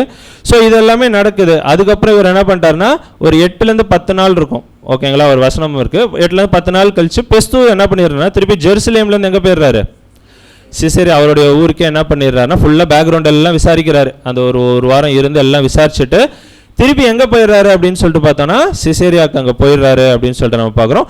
அங்கே போனதுக்கப்புறம் திருப்பி யார் வரா, ஆமாம் பரிசேயர் சதிசேயருக்கு என்ன தான் வேலை, ஆமாம். ஸோ அவங்க வேலையை விட்டுட்டு என்ன பண்ணிட்டு இருக்கிறாங்க, இந்தமாரி வேலை தான் பார்த்துட்டு உடனே அங்கேருந்து என்ன பண்ணுறாங்க அப்படின்னா இப்படியாவது பவுலுக்கு தண்டனை வாங்கி கொடுத்துடணும், இல்லை கொலை பண்ணிடணும் அப்படின்றதுக்காக திருப்பி ட்ராவல் பண்ணி எங்கே வராங்க அப்படின்னா அங்கே சிசேரியா வராங்க அப்படின்னு சொல்லிட்டு பார்க்குறோம். அங்கே வந்தோன்னே ஃபெலிக்ஸ் பெஸ்து என்ன பண்ணுறாரு அப்படின்னா திருப்பி அங்கே ஒரு கவுன்சில் இது பண்ணுறாரு, அரேஞ்ச் பண்ணுறாரு. அங்கே கூப்பிட்றாரு எல்லாரையுமே, கூப்பிட்டு என்ன பண்ணுறாங்க அப்படின்னு சொல்லிட்டு பார்த்தோன்னா திருப்பி ஒரு வாட்டி இவங்களும் பேசுகிறாங்க அவங்களும் பேசுகிறாங்க, எல்லாரையும் பேச வச்சு அவங்க என்ன பண்ணுறாங்க அப்படின்னு சொல்லிட்டு பார்த்தோன்னா அங்கே பெஸ்து அங்கே கேட்குறாரு அப்படின்னு சொல்லிட்டு நம்ம பார்க்குறோம். ஸோ இப்போ நம்ம ஜஸ்ட் இப்போ ஒரு பேக்ரவுண்டு தான் பார்க்குறோம், ஓகேங்களா. ஸோ அப்படி எல்லாம் கேட்குறாரு. கேட்டுட்டு அதுக்கப்புறம் இவருக்கு இன்னும் சில டவுட்ஸ் இருக்குது இந்த ஒரு கேஸில், இந்த பிரச்சனை எப்படி டீல் பண்ணுறதுன்னு இவருக்கு தெரியல. உடனே பக்கத்தில் யார்கிட்ட ஹெல்ப்புக்கு போகிறாரு அப்படின்னு சொல்லிட்டு பார்த்தோன்னா அக்ரிப்பா அப்படின்னு இன்னொரு ஃபஸ்ட்டு இருந்தார், அவர் கிடையாது, இன்னொரு ஏரோது இருக்கு, அவர்கிட்ட போகிறார். அவருடைய ஹெல்ப்பையும் என்ன பண்ணுறாருன்னா அங்கே கேட்குறாரு அப்படின்னு சொல்லிட்டு இவ்வளோ விஷயத்தை செஞ்சு தான் பெஸ்து என்ன பண்ணுறாருன்னா இதுக்கு ஒரு முடிவு அங்கே எடுக்கிறாரு அப்படின்னு சொல்லிட்டு நம்ம பார்க்குறோம், ஓகேங்களா. ஸோ அப்படின்னா ஒரு விஷயம் வருது இல்லைன்னா ஒரு பிரச்சனை வருது அப்படின்னு சொன்னோன்னே என்ன பண்ணலங்க, அவர் எடுத்தோன்னே அவர் என்ன பண்ணலன்னா ஒரு முடிவுக்கு அங்கே வரலை அப்படின்னு சொல்லிட்டு நம்ம பார்க்குறோம். அது மட்டும் இல்லாமல் வந்து பார்த்தீங்கன்னா இவங்க சொல்கிறது நிறைய விஷயம் இவருக்கு என்ன பண்ணல, புரியவும் இல்லை. ஏன்னா யூதர்களுக்கு நிறைய சடங்காச்சாரம் எல்லாம் இருக்கும்ல, ஸோ அதெல்லாமே இவருக்கு என்ன ஆகணும்னா அங்கே புரியணும் அப்படின்னு சொல்லிட்டு நம்ம பார்க்குறோம். ஸோ அதனால் என்ன பண்ணல அப்படின்னு சொல்லிட்டு பார்த்தோன்னா அவர் எந்த ஒரு முடிவுக்குமே அங்கே வரலை அப்படின்னு சொல்லிட்டு பார்க்குறோம். சரி இந்த கேஸை க்ளோஸ் பண்ணி பவுல் அமுச்சு விட்ருவோம்ப்பா அப்படின்னாலும் ஒரு மனசு என்ன ஆக மாட்டேங்குது, ஒத்துக்க மாட்டேங்குது. சரி இவர் நல்லவராக இருக்கிறாரு, இவரை போய் எதுக்கு அவங்க கையில் ஒப்படைக்கணும் அப்படின்றதுனால என்ன பண்ணல அப்படின்னா அங்கேயுமே அவரை அனுப்பி வைக்கல அப்படின்னு சொல்லிட்டு நம்ம பார்க்குறோம். வசனம் வாசிக்கலாம் பாருங்க, அப்போஸ்தலர் 25ஆம் அதிகாரம் 9ஆம் வசனம். அப்போஸ்தலர் 25ஆம் அதிகாரம் 9ஆம் வசனம். அப்பொழுது பெஸ்து யூதருக்கு தயவு செய்ய மனதாய் பவுலை நோக்கி, நீ எருசலேமுக்கு போய் அவ்விடத்திலே இந்த காரியங்களை குறித்து எனக்கு முன்பாக நியாயம் விசாரிக்கப்பட உனக்கு சம்மதியா என்றான். ஓகேங்களா. பவுல்கிட்டே கூட கேட்குறாரு, என்ன பண்ணிக்கப்பா இந்த மாதிரி பிரச்சனை இருக்குது, எதுக்கு இங்கேயும் அங்கேயும் அலைஞ்சிட்டு இருக்கிறீங்க, நீ என்ன பண்ணிவிடு உன்னோட முறைமையின்படி நீ அங்கேயே போய் இருந்து அந்த பிரச்சனை நீயே சால்வ் பண்ணிக்கிறியா அப்படின்ற அளவுக்கு அவர் என்ன பண்ணிட்டார் அப்படின்னா அங்கே கேட்க ஆரம்பிச்சா. பவுல் ஆனால் என்ன பண்ணலங்க, அவருமே அதுக்கு ஒத்துக்கலை அப்படின்னு சொல்லிட்டு நம்ம பார்க்குறோம். அப்போனா இதில் ஒரு பாயிண்ட் என்ன சொல்கிறார் பிரதர் அப்படின்னு சொல்லிட்டு பார்த்தோன்னா, ஃபஸ்ட்டு ஒரு பிரச்சனை வருது அப்படின்னும் போது குற்றம் சாட்டப்பட்டவங்க இருக்கிறாங்களா, யார் அந்த குற்றம் அவங்கள்ட்ட போயிட்டு என்ன பண்ணணும், அவங்களுக்கு ஒரு ஃபஸ்ட்டு அவங்களுக்கு ஒரு உரிமை இருக்குது. என்ன அப்படின்னா அவங்க சைட்லேருந்து என்ன பண்ணலாம், பேசணும், அவங்க பேச வாய்ப்பு கொடுக்கணும், அவங்களுக்கு என்ன கஷ்டம், எதனால் அந்த ஒரு தப்பு செஞ்சாங்க, அப்படி எல்லாத்தையுமே என்ன பண்ணணும்னா அவங்க சைட்லேருந்து அதை கேட்கணும். அப்படின்றதுக்காக ரோமனோடைய லாவே அப்படி தான் இருக்குது அப்படின்றான். ஸோ அப்போ ஃபஸ்ட்டு எடுத்தோன்னே ஒரு டிசிஷனுக்குள்ளே போக மாட்டாங்க, ரெண்டு சைடுமே என்ன பண்ணுவாங்க வச்சு கேட்பாங்க. அதில் முக்கியமாக குற்றம் செஞ்சவர் இருக்கிறார்ல, அவருடைய சைட்லேருந்து என்ன பண்ணுவாங்க அப்படின்னு சொல்லிட்டு பார்த்தோன்னா அது எல்லாத்தையுமே அங்கே கேட்பாங்க அப்படின்னு சொல்லிட்டு நம்ம பார்க்குறோம். ஸோ அதுக்கப்புறம் கேட்டுட்டு இருக்கும் போது தான் பவுல் என்ன ரொம்ப தெளிவாக சொல்லிடுவார் அப்படின்னா, என் மேலே எந்த குத்தமும் கிடையாது, நான் என்ன பண்ணல, எந்த குத்தமும் செய்யலை, அவங்களால எந்த குத்தத்தையும் என் மேலே என்ன பண்ண முடியாது, அங்கே நிரூபணம் ஆக்க முடியாது. அதனால் நான் என்ன பண்ணுறேன் அப்படின்னு சொல்லிட்டு பார்த்தோன்னா, நீங்கள் இதுக்கு ஒரு முடிவு சொல்லலைன்னா நான் யார்கிட்ட போகிறேன், ஆமாம் சீசர்கிட்ட நான் போய் அங்கே நான் இதுக்கு என்ன பண்ணிக்கிறேன்னா ஒரு தீர்வு தேடிக்கிறேன் அப்படின்ற மாதிரி அவர் சொன்னோன்னா இவருக்கு இன்னும் ஒரு மாதிரி குழப்பமாயிடுது. ப்ளஸ் ஒரு பயம் வேறு, ஏன்னா இந்த கேஸ் என்ன ஆகிட்டே இருக்குது, அடுத்தது போயிட்டே இருக்குது அப்படின்னு. ஏன்னா ஆல்ரெடி ஃபெலிக்ஸ் இத்தனை வருஷமாக பார்த்துட்டு இருந்தார், நம்மளாவது அது முடிச்சு வைக்கலான்னு பார்த்தா நம்மளாலையும் முடிக்க முடியல அப்படின்ற ஒரு குழப்பத்தோடய அவர் என்ன பண்ணிட்டு இருக்கிறாருன்னா அங்கே போயிட்டுருக்கிறார் அப்படின்னு சொல்லிட்டு நம்ம பார்க்குறோம். ஓகேங்களா. ஸோ அப்படி இருக்கும் போது தான் வந்து பார்த்தீங்கன்னா ரோமன் லாஸ், ஓகேங்களா, அவங்களுடைய அதான் சொன்னல அது ஒரு பேஸாக இருந்திருக்கு. இன்றைக்கும் நிறையா ஊரில் வந்து பார்த்தீங்கன்னா ரோமன்ஸோடைய அந்த ஒரு லாஸ் என்ன பண்ணுவாங்கன்னா எடுத்து யூஸ் பண்ணிட்டு இருக்கிறாங்க அப்படின்னு சொல்லிட்டு பார்க்குறேன். ஏன்னா அந்த ஒரு ஜுடிஷியரி சிஸ்டம், அவங்களோட நீதித்துறை ரொம்ப நல்லா என்ன பண்ணியிருக்கிறாங்கன்னா அங்கே செட் பண்ணி வச்சிருக்கிறாங்க அப்படின்னு சொல்லிட்டு நம்ம பார்க்குறோம். ஸோ அப்படி இருக்கும் போது அதில் ஒரு முக்கியமான ஒரு விஷயம் என்னென்னா ரைட் டு கன்ஃபரண்ட் அக்யூசர், அதாவது குற்றம் சாட்டப்பட்டவரை என்ன பண்ணலாம், எதிர்கொள்ளும் உரிமை. அதாவது இப்போ நான் இருக்கேன், இன்னொருத்தவங்களை போய் நான் குற்றம் சாட்டுறேன் அப்படின்னு சொல்லும் போது அவங்களுக்கு என்ன இருக்குதுங்க, எடுத்தோன்னே ஆமாம் அந்த ஒரு குற்றத்தை அவங்க வந்து நான் பண்ணலைன்னு சொல்லி அவங்க மறுக்கிறதுக்கு என்ன இருக்குது, ஃபஸ்ட்டு ஒரு உரிமை இருக்குது அப்படின்னு சொல்லிட்டு நம்ம பார்க்குறோம். ஓகேங்களா. ஸோ இது வந்து ரொம்ப ஒரு பேசிக்கான ஒரு விஷயம். ஒரு பிரச்சனை நம்ம வந்து எக்லீஷியாலையும் இருக்கலாம், இல்லை வெளியில் இருக்கலாம், ஃபேமிலியில் இருக்கலாம், எவ்வளோ பிரச்சனைகள் நம்ம டீல் பண்ணோம். ஓகேங்களா. அப்போ ஒரு பிரச்சனைன்னு வரும்போது என்ன பண்ணணும் ஃபஸ்ட்டு அப்படின்னு சொல்கிறாருங்க, எடுத்தோன்னு ஒரு முடிவுக்கு என்ன பண்ணிட வேணாம், யாராவது ஏதாவது ஒன்று சொல்கிறாங்க இல்லைன்னா ஏதாவது ஒன்று கேள்விப்படுறோம் அப்படின்னு சொல்லும் போது உடனே என்ன பண்ணிட வேணாம், அந்த இடத்துக்கு ஒரு முடிவுக்கு அங்கே வந்துடக்கூடாது அப்படின்னு சொல்லிட்டு பார்க்குறோம். இதை ரோமானியர்களே என்ன பண்ணிட்டு இருக்கிறாங்கன்னா அதை பண்ணிட்டு இருக்கிறாங்க. ஏன் அப்படின்னா யார் மேலேயாவது ஒரு குற்றம் சுமத்தப்பட்டுச்சுன்னா அவங்க ஃபஸ்ட்டு என்ன பண்ணணும் அப்படின்னு சொல்லிட்டு பார்த்தா அந்த குற்றம் சாட்டப்பட்டவருக்கு ஃபஸ்ட்டு உரிமை ஒன்று கொடுக்குறாங்க. என்னென்னா உங்கள் சைட்லேருந்து நீங்கள் என்ன பண்ணுங்கள், ஏன்னா இப்போல்லாம் அது வந்துருச்சு கரெக்டுங்களா. இது நம்ம 2000 வருஷத்துக்கு முன்னாடி பேசுகிறோம். ரோம ராஜ்யம் எப்படி இருந்ததுன்னு பார்க்குறோம், இரும்பு ராஜ்யம்லாம் சொல்லுவோம். அவங்க நினச்சா பெஸ்ட்டு நினச்சா அது கேஸை க்ளோஸ் பண்ணிட்டு என்ன பண்ணிகிட்டே இருக்கலாம், அவர் பாட்டு ஜாலியாக இருந்துட்டு போயிட்டே இருந்திருக்கலாம். கரெக்டுங்களா. ஆனால் அந்த மாதிரிலாம் அவர் என்ன பண்ணலங்க, அங்கே எந்த ஒரு முடிவுமே எடுக்கல. நீதிக்கு உட்பட்டு அந்த ரோமன் லாஸ் இப்படி இருக்குது அப்படின்னா அதுக்கு கீழ்ப்படிஞ்சு அவர் என்ன பண்ணியிருக்கிறார் அப்படின்னா ஒவ்வொரு விஷயத்தையுமே அங்கே என்ன பண்ணியிருக்கிறாருன்னா அங்கே செஞ்சிருக்கிறார் அப்படின்னு சொல்லிட்டு பார்க்குறோம். அது கூட நம்ம வசனத்தில் வாசிச்சிடலாம் பாருங்க. அப்போஸ்தலர் 25ஆம் அதிகாரம் 16ஆம் வசனம். அப்போஸ்தலர் 25ஆம் அதிகாரம் 16ஆம் வசனம். அவர்களுக்கு நான் பிரதியுத்தமாக, குற்றம் சாட்டப்பட்ட மனுஷன் குற்றம் சாட்டினவர்களுக்கு முகமுகமாய் என்று சாட்டின குற்றத்துக்கு தனக்காக எதிர் உத்தரவு சொல்ல அவனுக்கு இடம் கிடைக்கிறதுக்கு முன்னே குற்றம் சாட்டினவர்கள் பட்சமாய் அவரை மரணத்துக்கு ஒப்பு கொடுக்கிறது ரோமருக்கு வழக்கமல்ல என்றான். ரொம்ப தெளிவா வசனமே என்ன சொல்லுது அப்படின்னா, குற்றம் சாட்டப்பட்ட மனுஷன் குற்றம் சாட்டினவர்களுக்கு முகமுகமா என்ன பண்ணலாம், ஃபேஸ் டு ஃபேஸ் நின்று என்ன பண்ணலாம் அப்படின்னு சொல்லிட்டு பார்த்தோன்னா, நான் இந்த தப்பை செய்யலை அப்படின்ட்டு அவங்க சொல்கிறதுக்கு என்ன இருக்குது, ரைட்ஸ் இருக்குது அப்படின்னு சொல்லிட்டு நம்ம பார்க்குறோம். அதனால தான் பெஸ்தோ என்ன பண்ணார்னா இந்த சைடு யூதர்களையும் இந்த சைடு பவுலையும் நிற்க வச்சு என்ன பண்ணியிருக்கிறாரு, முகமுகமாக நிற்க வச்சு நீங்கள் 2 பேரும் என்ன பண்ணுங்கப்பா உங்களுடைய விஷயங்களை சொல்லுங்கள் அப்படின்னு சொல்லிட்டு என்ன பண்ணியிருக்கிறாருன்னா அங்கே செஞ்சுருக்கிறார் அப்படின்னு சொல்லிட்டு பார்க்குறோம். அதுக்கப்புறம் என்ன சொன்னால், சாட்டின குற்றத்தை தனக்காக எதிர்த்து சொல்கிறதுக்கு அவருக்கு என்ன இருக்குது அப்படின்னு சொல்லிட்டு பார்த்தோன்னா அதுக்கும் ஒரு இடம் இருக்குது. குற்றம் சாட்டப்பட்டவர்கள் பட்சமாக அவனை மரணத்திற்கு ஏதோ ஒரு பிரச்சனை வருது அப்படின்னு உடனே டிசிஷன் எடுத்து என்ன பண்ணுறதில்ல, அங்கே செய்கிறதில்ல. இது ரோமன் லாஸ்லேயே என்ன இல்லை, அங்கே கிடையாது அப்படின்ட்டார். அப்படின்னா ரெண்டு விஷயம் இதில் இருக்குது. என்ன அப்படின்னு சொல்லிட்டு பார்த்தோன்னா, தப்பு யார் மேலேயாவது குற்றம் சாட்டிட்டோம் அப்படின்னா அவங்க மறுக்கலாம். அடுத்தது என்ன அப்படின்னு சொல்லிட்டு பார்த்தோன்னா, அதுக்கு சாட்சி வருவாங்கல்ல யாராவது. இப்போ யூதர்களே எடுத்துகிட்டு வந்து பவுல் மேலே கேஸ் போட்டாங்கன்னா அதுக்கு என்ன எடுத்துகிட்டு வருவாங்க? சாட்சிகள் அங்கே எடுத்துகிட்டு வருவாங்களே, அந்த சாட்சிகளை கிராஸ் எக்ஸாமினேஷன் பண்ணணுமா. என்ன பண்ணணும்? அவங்கள தனியாக விசாரித்து இது நிஜமாவே நடந்ததா இல்லை நீங்கள் எதாவது கேள்விப்பட்டதா. ஏன்னா அது சொல்கிறாரு என்ன அப்படின்னா, இந்த வதந்திலாம் இருக்கும்ல, இவர் இப்படி சொன்னார் அதனால இப்படி செஞ்சேன் அப்படின்லாம் சொல்லுவோம்ல, அந்த மாதிரி இல்லை இவங்க சொன்னாங்க அவங்க சொன்னாங்க ஃபோனில் கேட்டேன், இல்லை இந்த சிஸ்டர் சொன்னாங்க அந்த பிரதர் சொன்னாங்க, அந்த மாரி வதந்திகள் என்ன பண்ணுறது இல்லையா, ரோமன் லாஸு அக்செப்ட் பண்ணுறதே கிடையாது. அதனால தான் கிராஸ் எக்ஸாமினேஷன் பண்ணுவாங்களாம். கிராஸ் எக்ஸாமினேஷன் பண்ணி அவங்களோட சாட்சி ஃபஸ்ட்டு கரெக்டா அப்படின்றதையுமே என்ன பண்ணிடுவாங்க அங்கே கேட்பாங்க அப்படின்னு சொல்லிட்டு நம்ம பார்க்குறோம். ஸோ இது எல்லாமே என்னென்னா ஒரு பேக்ரவுண்டாக அப்படியே பிரதர் என்ன பண்ணிட்டு இருக்கிறாருன்னா, ரோமனுடைய அந்த லா சிஸ்டம் எப்படி செயல்படுது அப்படின்றத சொல்கிறார். ஓகேங்களா? ஸோ இது எல்லாத்தையுமே சொல்லிவிட்டு இதில் ஒரு எக்ஸாம்பிளாக பெஸ்துவை எடுத்துக்கிறாரு, பவுலோடைய கேஸை எடுத்துக்கிறார். ஓகேங்களா? ஸோ இந்தமாரி விஷயத்தெல்லாம் சொல்லிவிட்டு அப்படியே பிரதர் இப்போ யார்கிட்ட வருவார்? நம்மள்கிட்ட தான் வருவார். கரெக்டுங்களா? அப்படியே எடுத்துகிட்டு வராரு. ஸோ இந்தமாரி விஷயங்கள் ஏதோ ஒரு பிரச்சனை, ஒரு எக்ஸாம்பிளுக்கு சரி இந்த எக்லீஷாவில் பிரச்சனை இல்லைன்னு வச்சுக்கோம், வேறு ஏதோ ஒரு எக்லீஷாவில் ஏதோ ஒரு பிரச்சனைன்னு வச்சுக்கலாம்.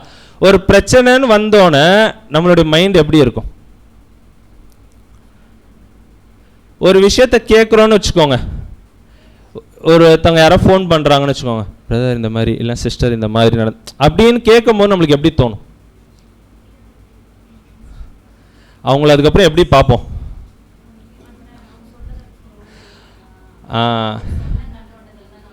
அவங்கள அதுக்கப்புறம் எப்படி பார்க்க ஆரம்பிச்சிருவோம் அப்படின்னு சொல்லிட்டு பார்த்தோன்னா, ஒரே ஒரு மாதிரி ஒரு தனி கண்ணோட்டத்தில் என்ன பண்ணிவிடுவோங்க, அவங்க இப்படி தான் போல அப்படின்னு சொல்லிட்டு என்ன பண்ணிவிடுவோன்னா அங்கே பார்க்க ஆரம்பிப்போம். அதான் சொல்கிறாரு, ரோமன்ஸே என்ன பண்ணுறாங்க அப்படின்னு சொல்லிட்டு பார்த்தோன்னா, ஃபஸ்ட்டு ஒருத்தர் மேலே குற்றம் சாட்டப்பட்டால் அவருக்கு மறுக்கிறதுக்கு அவருக்கு என்ன இருக்குது, ரைட்ஸ் இருக்குது. ஃபேஸ் டு ஃபேஸ் நின்று பேசி என்ன பண்ணணும், அவருடைய நியாயத்தை சொல்கிறதுக்கு அவருக்கு உரிமை இருக்குது. அதுக்கு சாட்சி யாராவது வந்தால் கூட அந்த சாட்சி என்ன பண்ணணும், கிராஸ் எக்ஸாமினேஷன் பண்ணி அது கரெக்டாக இல்லை சும்மா வந்து காற்றுல அப்படி வதந்தியாக வரும்ல, யாராவது நடந்தே இருக்காது, அது அப்படியே சொல்லி சொல்லி சொல்லி சொல்லி என்ன ஆகிடும், எக்லீஷியா விட்டு எக்லீஷியாவா அப்படியே கூட போவோம். கரெக்டுங்களா? ஸோ அந்த மாதிரி வந்த கேஸா அப்படின்றத என்ன பண்ணணும், அப்படின்றது யார் பண்ணியிருக்கிறா, உலகத்தானே தேவனை அறியாத மக்களே என்ன பண்ணியிருக்கிறாங்கன்னா இந்த நீதி என்ன பண்ணியிருக்கிறாங்கன்னா அங்கே எடுத்து வச்சிருக்காங்க. அதில் எல்லாரும் அதை செஞ்சாங்களான்னு தெரியல, ஆனால் பெஸ்தும் என்ன பண்ணியிருக்கிறாரு, அது அழகாக என்ன பண்ணியிருக்கிறாருன்னா கையாண்டிருக்கிறார் அப்படின்னு சொல்லிட்டு என்ன பண்ணுறோன்னா அங்கே பார்க்குறோம். ஓகேங்களா? ஸோ அப்படின்னா அதெல்லாம் சொல்லிட்டு தான் நம்மள்ட்ட வராரு. இதை நம்ம எக்லீஷாவில் பண்ணுறோமா? முதல்ல எக்லீஷாவில் ஏதோ ஒரு பிரச்சனை, ஒரு சிஸ்டர் இன்னொரு சிஸ்டர் ஏதோ ஒரு எக்ஸாம்பிளுக்கு ஏதோ ஒரு பிரச்சனைன்னு வச்சுக்கோங்க. அப்படின்னும் போது அதை நம்ம எப்படி டீல் பண்ணுறோம்? ஒரு எக்ஸாம்பிளுக்கு ஒரு சிஸ்டர் இருக்காங்க, இன்னொரு சிஸ்டரு ஏதோ ஒரு தப்பு பண்ணுறதை பார்த்துட்டாங்க. ஓகேங்களா? ஏதோ ஒரு பிரச்சனைன்னு வச்சுக்கோங்க, அவங்க ஏதோ சத்தியத்துக்கு விரோதமாக ஏதோ பண்ணிட்டாங்க அப்படின்னு வச்சுக்கலாம். அப்படின்னா என்ன பண்ணணும்? எல்டஸ்ட்டா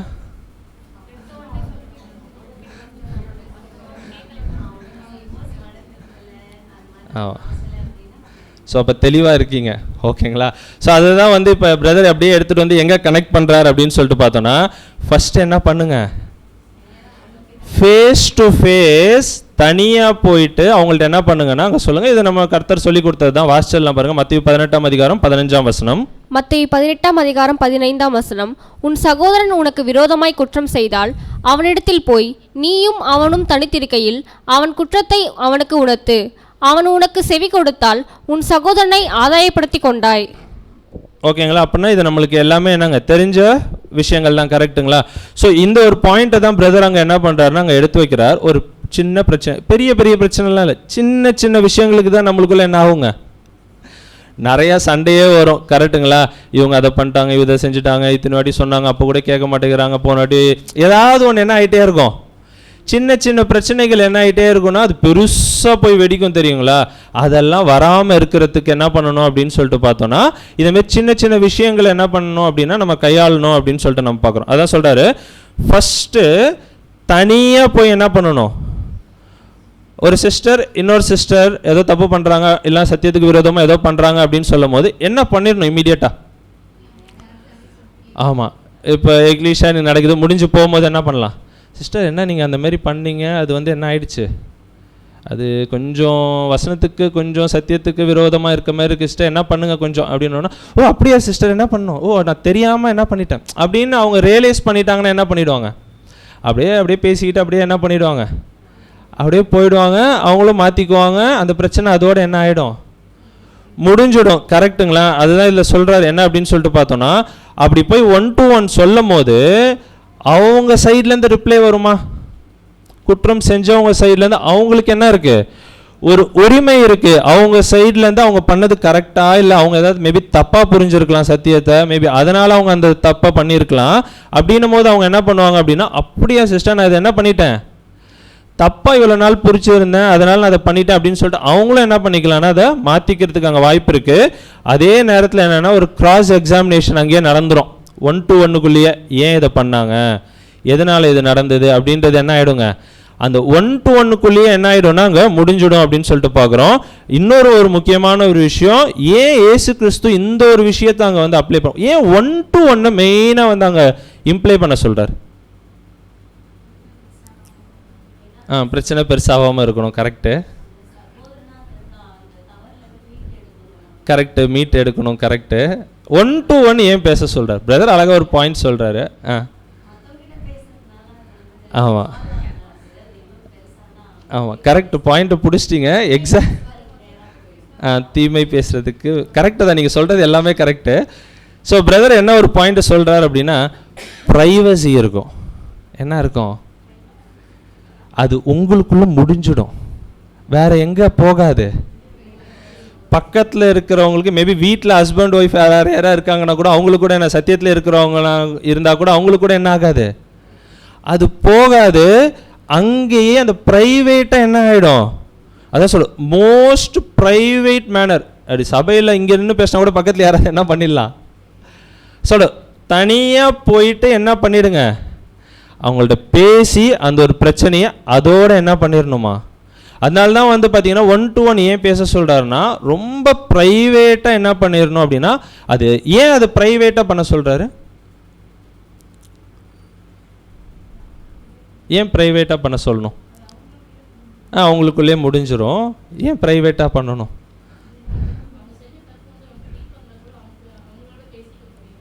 அதான் அவங்களோட பேசி முடிச்சிடலாம்.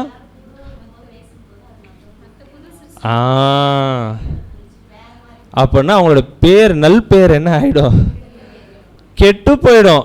அதுக்காக தான் இயேசு கிறிஸ்து அவங்க என்ன சொல்லியிருக்கிறாரு அப்படின்னு சொல்லிட்டு பார்த்தோன்னா, தனியாக ப்ரைவேட்டாக யாரும் இல்லாத போது அவங்க சிஸ்டரோ பிரதர், நம்ம ஒரு எக்ஸாம்பிளுக்கு சிஸ்டர் யாரோ ஒருத்தர் அவங்க தப்பு பண்ணிட்டாங்கன்னு நீங்கள் ஃபீல் பண்ணுறீங்களா, சத்தியத்துக்கு விரோதமாக ஏதோ பண்ணிட்டாங்களா, அதை என்ன பண்ணுங்க, தனியாக போய் அவங்கள்ட்ட பேசி அது என்ன விஷயம்னு தெரிஞ்சுக்கிட்டு கிராஸ் எக்ஸாமினேஷன் எல்லாம் பண்ணிவிட்டு அவங்க சைட்லேருந்து நம்மளே பேசிகிட்டு இருக்கக்கூடாது, நீ அது பண்ணிட்ட இது பண்ணிட்ட அப்படின்னு இல்லாமல் அவங்க சைட்லேருந்தும் அதை கேட்டு, ஏன்னா அவங்களுக்கும் அந்த உரிமை இருக்குது, அவங்க சைட்லேருந்தும் அதை கேட்டு அதோடு என்ன பண்ணிடணும், அதை முடிச்சிடணும். அது தேர்ட் பர்சன், மூன்றாவதாக ஒரு நபருக்கு என்ன ஆகிடவே கூடாதான், சுத்தமாக போகவே கூடாது. அதனால தான் 1 to 1 மெத்தடே.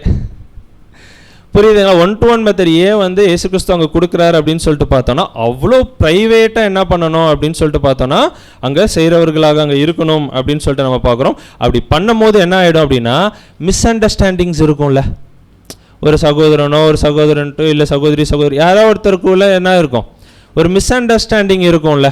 கரெக்டுங்களா? என்ன போன வாரமும் இப்படி பண்ணாங்க, இந்த வாரமும் இப்படி பண்ணுறாங்க, அனௌன்ஸ்மெண்ட்டில் சொல்கிறாங்க, பெரியனில் சொல்கிறாங்க, என்ன இந்த சிஸ்டர் இப்படியே பண்ண, இல்லை இந்த பிரதர் ஏன் இப்படியே பண்ணி, நம்ம என்ன ஆகிட்டே இருக்கோம், அவங்க மேலே ஒரு தப்பான ஒரு கண்ணோட்டம் வச்சுருப்போம்ல, அது ஒரு மிஸ் அண்டர்ஸ்டாண்டிங் இருக்கும். மேபி அவங்க அறியாமலே என்ன பண்ணிட்டு இருந்திருக்கலாம், இவ்வளோ நாள் செஞ்சுட்டு இருந்திருக்கலாம், அது தப்புன்னு கூட அவங்களுக்கு தெரிஞ்சிருக்காது. மேபி அவங்க அதை கவனிக்காமல் விட்டுருக்கலாம். பெரியன்லேயோ ஒரு எக்ஸாம்பிள் சொன்ன சப்ஜெக்ட்லேயோ ஏதோ ஒன்று கேட்கும்போது அது அறியாமல் அவங்க விட்டுருக்கலாம். அதனால ஆனால் நம்ம என்ன நினச்சிட்டு இருப்போம், தெரிஞ்சு இவ்வளோ பர்சனல் ஸ்டடி பண்ணுறாங்க, பிரியாணியில் இவ்வளோ பேசுகிறாங்க, ஆனால் இவங்களுக்கு என்ன தெரியல.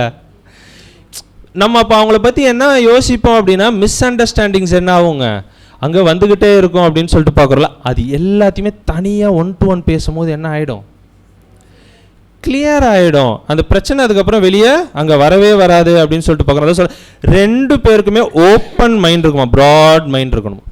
ஓகேங்களா? அது எப்படி சொல்கிறாரு அப்படின்னு சொல்லிட்டு பார்த்தோன்னா, நாளைக்கு அதே தப்பை நானும் என்ன பண்ணுவேன், செய்கிறதுக்கு வாய்ப்பு இருக்குது. பலவீனமான ஒரு நிலைமையில் இருக்கிறோம் அப்படின்னு சொல்லும் போது ஓப்பன் மைண்டடாக என்ன பண்ணணும், 2 பேருமே என்ன பண்ணணும் அப்படின்னு சொல்லிட்டு பார்த்தோன்னா, அந்த ஒரு விஷயத்தை அங்கே என்ன பண்ணணும்னா அங்கே செய்யணும் அப்படின்னு சொல்லிட்டு பார்க்குறோம். அப்படி அதை செய்யாமல் விட்டுட்டோம் அப்படின்னு சொல்லும் போது அதான் சொல்கிறார், டிலே பண்ணிட்டோன்னா போய் பேசுகிறதுக்கு.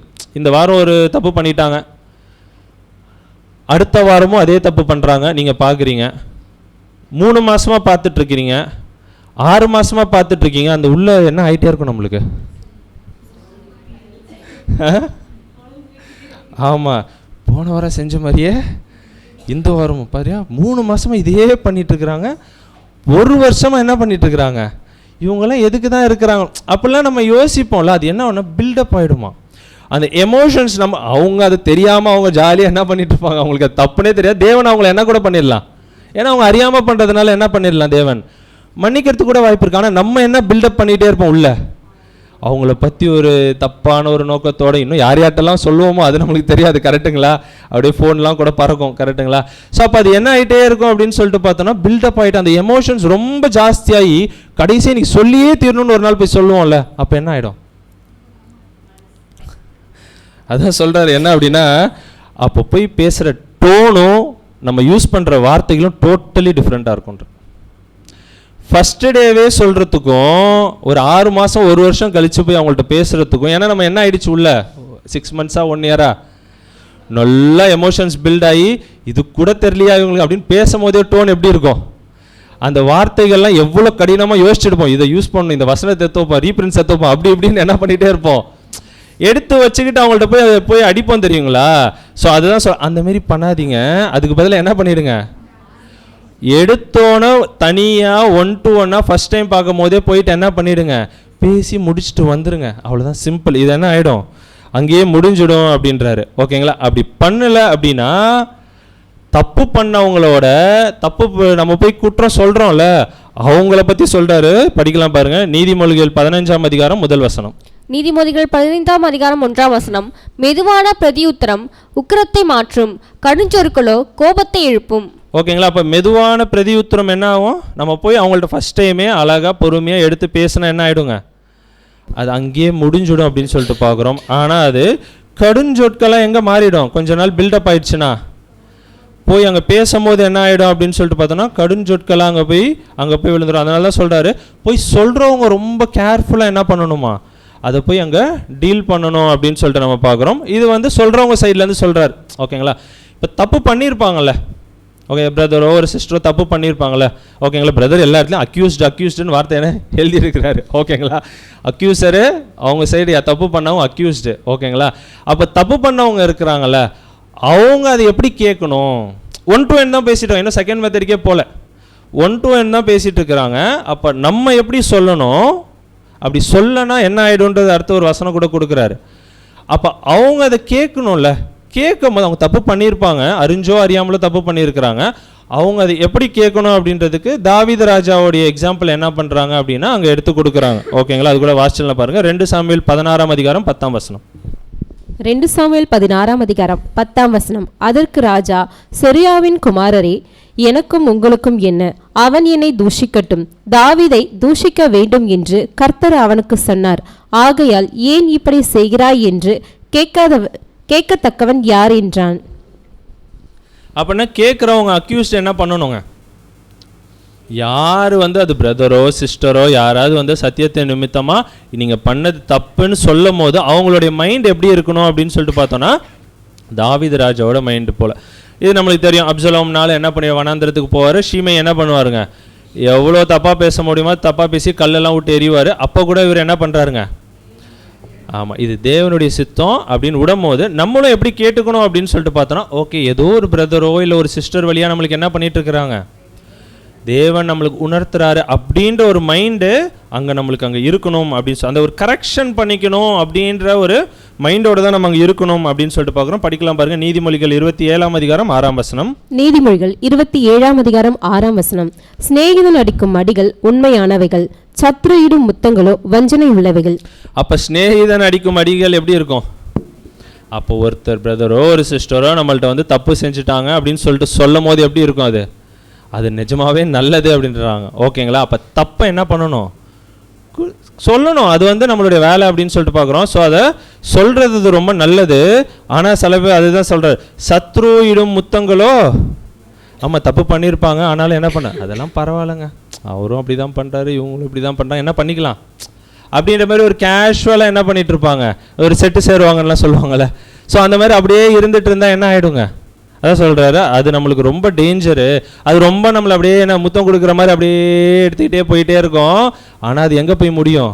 நம்மளுடைய அழிவில் தான் அது எடுத்துகிட்டு போய் முடியும். அப்போ சொல்லணும். அப்போ கேட்கும் போது அவங்களும் எந்த ஒரு இதில் கேட்கணும் அப்படின்னு சொல்லிட்டு பார்த்தோன்னா, கற்றுக்கிற ஒரு ஹேபிட்டில் அவங்க என்ன பண்ணணும் அப்படின்னா, அதை கேட்குற ஒரு குணாதிசயம் நம்மளுக்கு இருக்கணும் அப்படின்னு சொல்லிட்டு தான் சொல்கிறார். இது ஃபஸ்ட்டு ஸ்டெப்பு. இந்த ஸ்டெப்பு ரொம்ப ரொம்ப முக்கியம் எல்லா எக்லீஷியாக்கும் அப்படின்னு. எல்லா எக்லீஷியாலும் இது வந்து பெரிய பெரிய பிரச்சனை இல்லை, சின்ன சின்ன பிரச்சனைகள் இருக்கும்ல அதுக்கே. அப்போ ஏதோ ஒன்று நடந்துருச்சு அப்படின்னும் போது ஃபஸ்ட்டு தனியாக போயிட்டு என்ன பண்ணிடணும்னா அதை பேசி முடிச்சிடணும். செகண்ட் என்ன ஸ்டெப்பு அப்படின்னு சொல்லிட்டு பார்த்தோன்னா படிக்கலாம் பாருங்கள். அதிலே 16ஆம் வசனம். மத்தேயு 18ஆம் அதிகாரம் 16ஆம் வசனம். அவன் செவி கொடாமல் போனால் 2-3 சாட்சிகளுடைய வாக்கினாலே சங்கதிக்கெல்லாம் நிலைவரம் பருடி இரண்டொருவரை உடனுடனே கூட்டிக் கொண்டு போ. ஓகே, செகண்ட் ஸ்டெப் என்ன பண்ணணும்? அவர் கேட்கல, அவர் தனியாக போய் சொல்லி பார்த்துட்டோம், எவ்வளோ புத்தி சொல்லிட்டோம், எல்லாம் சொல்லிட்டோம், அவர் கேட்கல. அப்போ அடுத்தது என்ன பண்ணணும்? 2-3 பேர். இது யார் கூப்பிட்டு போகலாம்?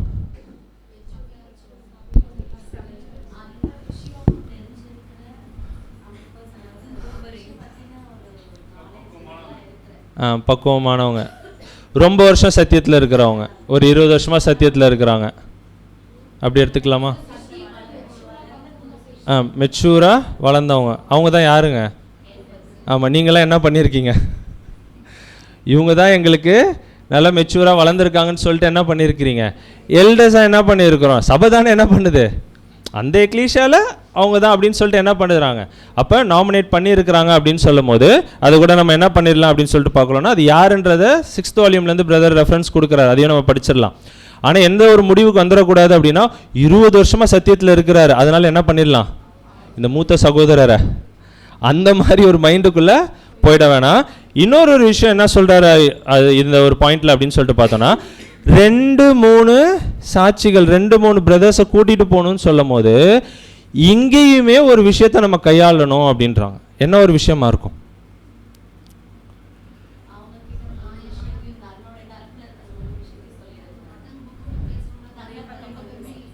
ஈக்குவலாக இருக்கணும், கரெக்டு.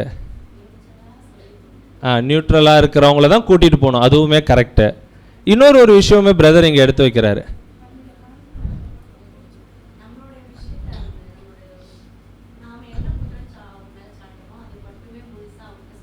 அவங்க பிரெயின் வாஷ் பண்ணி போகும்போதே என்ன பண்ணுறது, பிரெயின் வாஷ் பண்ணி கூப்பிட்டு போகிறது. அவங்க எல்டர்ஸ் ரொம்ப கேர்ஃபுல்லாக இருப்பாங்க, கரெக்டுங்களா? ஸோ பிரதர் இங்கே இன்னொரு பாயிண்ட் என்ன சொல்கிறாருன்னா, அந்த 2-3 பேருக்கு தவிர வேறு யாருக்கும் தெரியக்கூடாது. செகண்ட் ஸ்டெப்லேயுமே ப்ரைவசி இருக்கணும். நான் எல்டர்ஸை கூட்டிகிட்டு போகிறேன், போயிட்டு வந்து என்னன்னு சொல்கிறேன் அப்படின்னு இன்னொருத்தவங்கள்ட்ட போயிட்டு என்ன பண்ணக்கூடாது. ஒரு எக்ஸாம்பிளுக்கு சொல்கிறேன். அப்போ 2-3 பேருக்கு தான் தெரியணும் அப்படின்னா அதுவுமே என்னங்க, அந்த 2-3 பேருக்கு தான் தெரியணும். புரியுதுங்களா? செகண்ட் ஸ்டெப்லேயுமே அந்த ப்ரைவசி அப்படின்றது என்ன பண்ணணுமா, நம்ம அங்கே கையாளணும். இதுவுமே ரொம்ப ரொம்ப ஏன் எடுத்தோன்னே இயேசு கிறிஸ்து என்ன பண்ணியிருக்கலாம், சபை முன்னாடி எடுத்துகிட்டு வாப்பா, எடுத்துகிட்டு வந்து எல்லாருக்கும் பண்ணு அப்படின்னு சொல்லியிருக்கலாம்ல. அப்போ இப்பயுமே என்ன சொல்கிறாருன்னா, ஃபஸ்ட்டு தனியாக பேசி பாருங்க. முடியலையா யாராவது என்ன பண்ணுங்கள், எல்டர்ஸு மூத்த சகோதரர்கள் என்ன பண்ணுங்கள், கூட்டிகிட்டு போங்க, அவங்கள வச்சு என்ன பண்ணுங்க, பேசி பாருங்க. ஆனால் 2 ஸ்டெப்லேயுமே அந்த சகோதரனையோ இல்லை அந்த சகோதரியோடைய பேரை என்ன பண்ணிடாதீங்க, எந்த சூழ்நிலையிலையும் அவங்களோட பேரை கெடுத்துடாதீங்க அப்படின்னு சொல்லிட்டு என்ன பண்ணுறாருன்னா அங்கே சொல்கிறாரு அப்படின்னு சொல்லிட்டு பார்க்குறோம். பிரதர் இந்த ரெஃபரன்ஸ் கொடுக்குறாரு, படிச்சிடலாம் பாருங்க. அதற்கு அவன் செவிகொடாமற் போனால் தொடர்ந்து அந்த குற்றத்தில் அல்லது பாவத்தில் நிலைத்து இருப்பான் என்றால், அப்பொழுது திறந்த மனதுடைய 2 அல்லது 3 சகோதரர்கள் அதை விசாரிக்கவும் தர்க்கம் பண்ணுகிறவர்களுக்கு புத்தி சொல்லவும் கேட்டுக்கொள்ளப்பட வேண்டும். எவரும் மூப்பர்களாக இருந்தாலும் இல்லாவிட்டாலும் சரி, அவர்களுடைய வயதின் முதிர்ச்சியினால் வரும் நியாயம் எவ்விதமான வழியிலும் தெரிந்ததாயும் அவர்கள் கூறுவது பலமுள்ளதாயும் இருந்தாலொழிய அவர்களுடைய வயதின் மூப்பு இந்த விஷயத்தில் எவ்வித பலத்தையோ அதிகாரத்தையோ கூட்டாது. ஓகேங்களா? அப்போ மூத்த சகோதரர் அப்படின்னு சொல்லும் போது 20 வருஷமா இருக்காங்க, 15 வருஷமா இருக்காங்க, அதை குறித்து கிடையாது.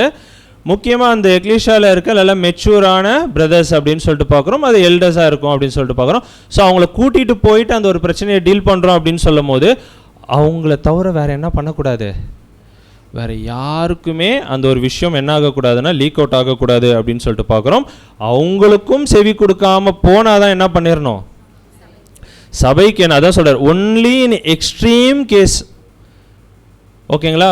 ரொம்ப இது வந்து என்ன பண்ணவே முடியல, தவிர்க்கவே முடியலப்பா இந்த ஒரு பிரச்சனையை, இது திருப்பி திருப்பி நடந்துக்கிட்டே இருக்குப்பா அப்படின்ற டைமில் மட்டும்தான் என்ன பண்ணுங்க அப்படின்னு சொல்லிட்டு பிரதர் சொல்கிறார். அப்படின்னா எக்லீஷியாவுக்கு முன்னாடி என்ன பண்ணுங்க, அந்த ஒரு விஷயத்தையே எடுத்துட்டு வாங்க. அது வரைக்கும் அந்த 3-4 பேரை தவிர அந்த எக்லீஷியாவில் யாருக்கும் என்ன ஆகக்கூடாது, ஒரு ஹஸ்பண்ட் ஒய்ஃபாக இருக்கிறாங்க அப்படின்னும் போது என்ன பண்ணக்கூடாது, அந்த அளவுக்கு அந்த ஒரு ப்ரைவசி என்ன. ஏன்னா இன்னொருத்தரை இப்போ நம்ம இருக்கிறோன்னு வச்சுக்கிட்டோங்க, சிஸ்டருக்கு தெரியுது, பிரதர்கிட்ட போய் சொல்கிறேன், அந்த பிரதர் இனிமேல் அப்புறம் எப்படி பார்ப்பார், அவர் போயிட்டு அப்படியே வேறு யார்கிட்டயா சொல்கிறாருன்னு வச்சுக்கோங்க, அப்படியே என்ன ஆகிடுங்க, புரியுதுங்களா? ஸோ அப்படின்னா அது அவ்வளோ ப்ரைவசியாக என்ன பண்ணணும்னா அங்கே இருக்கணும். எக்லீஷியாவுக்கு அந்த ஒரு மேட்ரு வெளியே வர வரைக்கும் அதை என்ன பண்ணக்கூடாது அப்படின்னா யாருக்குமே அதை சொல்லக்கூடாது அப்படின்றாரு. இதெல்லாம் சொல்லிட்டு பிரதர் என்ன சொல்கிறாருன்னா, புறஜாதி ஜனங்களாகிய ரோமன்ஸே என்ன பண்ணுறாங்க, அவ்வளோ சட்டங்களை கையாளுறாங்களே, நம்மெல்லாம் யார், புது சிருஷ்டிகள் அப்படின்னு சொல்லும் போது நம்ம என்ன பண்ணணும் அப்படின்றத அப்படியே கேட்குறாரு. ஓகேங்களா? ஸோ அவங்களே அப்படி இருக்கிறாங்க அப்படின்னா நம்ம எந்த அளவுக்கு நம்மளுடைய சட்ட திட்டங்கள், ஏன்னா இயேசு கிறிஸ்து இதை கொடுத்துருக்கிறாரு, கரெக்டுங்களா? வேதாகமத்தில் டைரெக்டாக நம்மளுக்கு வசனம் இருக்குது அப்படின்னு சொல்லும் போது இந்த சட்ட திட்டங்களை நம்ம எந்த அளவுக்கு நம்ம வந்து அதை கையாளுறோம் அப்படின்றது ரொம்ப ரொம்ப முக்கியம் அப்படின்னு சொல்லிட்டு என்ன பண்ணுறாருன்னா அங்கே சொல்கிறார். இல்லைன்னா என்ன ஆகிடும், புறஜாதியோட ஒன்றும் இல்லை, ஒரு சின்ன பிரச்சனை அப்படியே ஃபோன் போட்டு அப்படியே சொல்லிக்கிட்டே இருக்கிறோம் அப்படின்னா நம்மளை எப்படி பார்ப்பார் தேவன், புறஜாதி ஜனங்களோட நம்மளை ரொம்ப ஆமாம் சொல்லலை அப்படி தான் நம்மளை என்ன பண்ணுவாருங்க அங்கே பார்ப்பார் அப்படின்னு சொல்லிட்டு நம்ம பார்க்குறோம். ஓகேங்களா? ஸோ அதுக்கு தான் சொல்கிறாரு, ஃபேஸ் டு ஃபேஸ் என்ன பண்ணணும், அதை பேசணும் அப்படின்றதையுமே அங்கே என்ன பண்ண, அதாவது சபைக்கு எடுத்துகிட்டு வந்தால் கூட அது எப்படி பண்ணணுமா, இந்த சைடு குற்றம் செஞ்சவர் இந்த சைடு குற்றம் சாட்டவர் 2 பேரையும் வச்சுட்டு தான். இப்போ குற்றம் செஞ்சவர் எக்லீஷியாவுக்கு வரலன்னு வச்சுக்கோங்க, அவர் ஏதோ கில்ட்டியாக ஃபீல் பண்ணிட்டு எக்லீஷியாவுக்கு வரல, ஒருத்தர் குற்றம் சாட்டுறவர் மட்டும் தான் வந்திருக்கிறாருன்னா அவரை வச்சு எக்லீஷியாவுக்கு எடுத்துகிட்டு வந்துடலாமா, அதுவும் கிடையாது. 2 பேரையும் வச்சு ஃபேஸ் டு ஃபேஸாக எக்லீஷியாவில் என்ன பண்ணணும் அப்படின்னு சொல்லிட்டு பார்த்தோன்னா அந்த பாயிண்ட் அங்கே எடுத்துகிட்டு வரணும் அப்படின்னு சொல்லிட்டு பார்க்குறோம். அதை கூட படிச்சிடலாம் பாருங்கள். அப்போஸ்தலர் 25ஆம் அதிகாரம் 16ஆம் வசனம். அப்போஸ்தலர் 25ஆம் அதிகாரம் 16ஆம் வசனம்.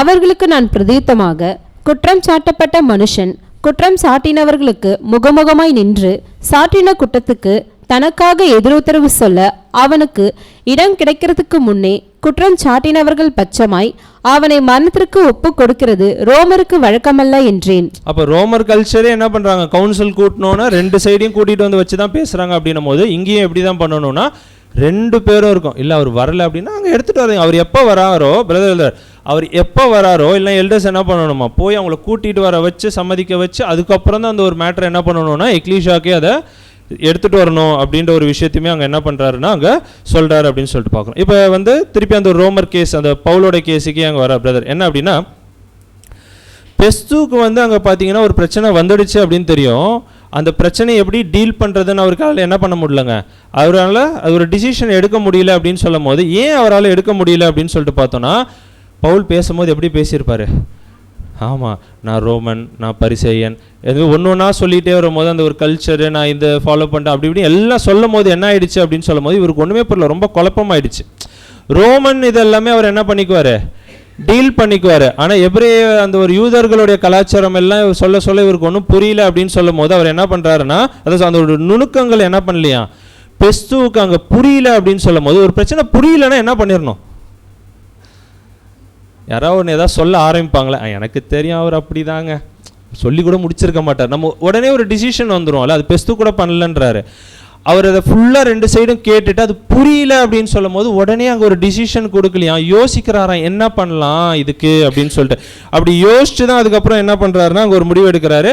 அந்த டைமில் பவுல் என்ன பண்ணிடுறாருன்னா, இல்லை நான் சீசருக்கு நான் என்ன பண்ணுறேன் முறையிடுறேன் அப்படின்னு சொல்லும் போது, நீ என்ன பண்ணிடு, நீ அங்கே கூட போயிடுப்பா, என்னால் அந்த ஒரு டிசிஷன். அப்படின்னா ஒரு கேஸ் நம்மள்ட்ட வருதுன்னா உடனே அதுக்கு என்ன பண்ணணும்னு அவசியம் கிடையாது, தீர்ப்பு சொல்லணும்லாம் ஒன்றும் அவசியம் கிடையாது.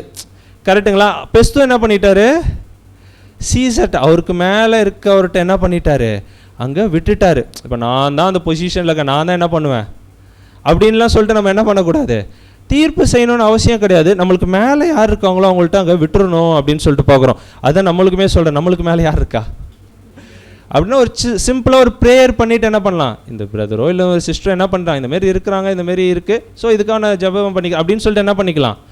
அப்படின்னா அந்த ஒரு விஷயத்தை கூட நம்ம என்ன பண்ணலாம்னா அங்கே பண்ணலாம் அப்படின்னு சொல்லிட்டு பார்க்குறோம். வசனம் கூட வாசிச்சிடலாம் பாருங்கள். 25ஆம் அதிகாரம் 12ஆம் வசனம். அப்போஸ்தலர் 25ஆம் அதிகாரம் 12ஆம் வசனம். அப்பொழுது பெஸ்து தன் ஆலோசைக்காரனுடனே ஆலோசித்து, நீ ராயருக்கு அபாயமிட்டாயே, ராயரிடத்துக்கே போக கடவா என்று உத்தரவு சொன்னான். ஓகேங்களா, சொல்லிடுறாரு.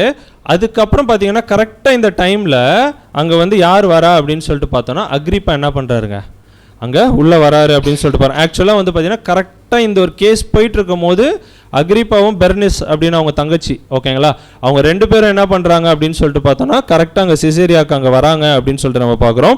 அவங்க வந்தோன்னே என்ன பண்ணுறாரு அப்படின்னு சொல்லிட்டு பார்த்தோன்னா பெஸ்து அவங்கள வச்சு என்ன பண்ணிக்கலாம், இந்த ஒரு பிரச்சனையை சால்வ் பண்ணலான்னு யோசிக்கிறாரு. ஏன் அப்படின்னு சொல்லிட்டு பார்த்தோன்னா 2 பேருக்குமே யூதர்களுடைய அந்த ஒரு விசுவாசத்தின் மேலே இவங்களுக்கு என்ன இருக்குது, ஒரு விசுவாசம் இருக்குது. அவங்களுடைய கலாச்சாரம் அந்த முறைமைகள் மேலே இவங்களுக்கு என்ன இருக்குன்னா ஒரு விசுவாசம் இருக்குது. அதை பற்றி நல்லா தெரிஞ்சவங்க அப்படின்றதுனால பெஸ்து என்ன பண்ணுறாராம், இமீடியட்டாக போய் அவங்கள மீட் பண்ணி என்ன பண்ணிடுறாரு அப்படின்னு சொல்லிட்டு பார்த்தோன்னா இந்த கேஸை சால்வ் பண்ணுறதுக்கு அவங்கள்ட்ட என்ன பண்ணிக்கிறாரு அப்படின்னா ஒரு ஹெல்ப் வாங்கிக்கிறாரு அப்படின்னு சொல்லிட்டு என்ன பண்ணுறோன்னா அங்கே பார்க்குறோம் அப்படின்னு சொல்லிட்டு பார்த்தோம். இதை குறித்து ரீப்ரின்ஸ் 4501 கூட பிரதர் அங்கே எழுதியிருக்கிறாரு அப்படின்னு சொல்லிட்டு பார்க்கும்.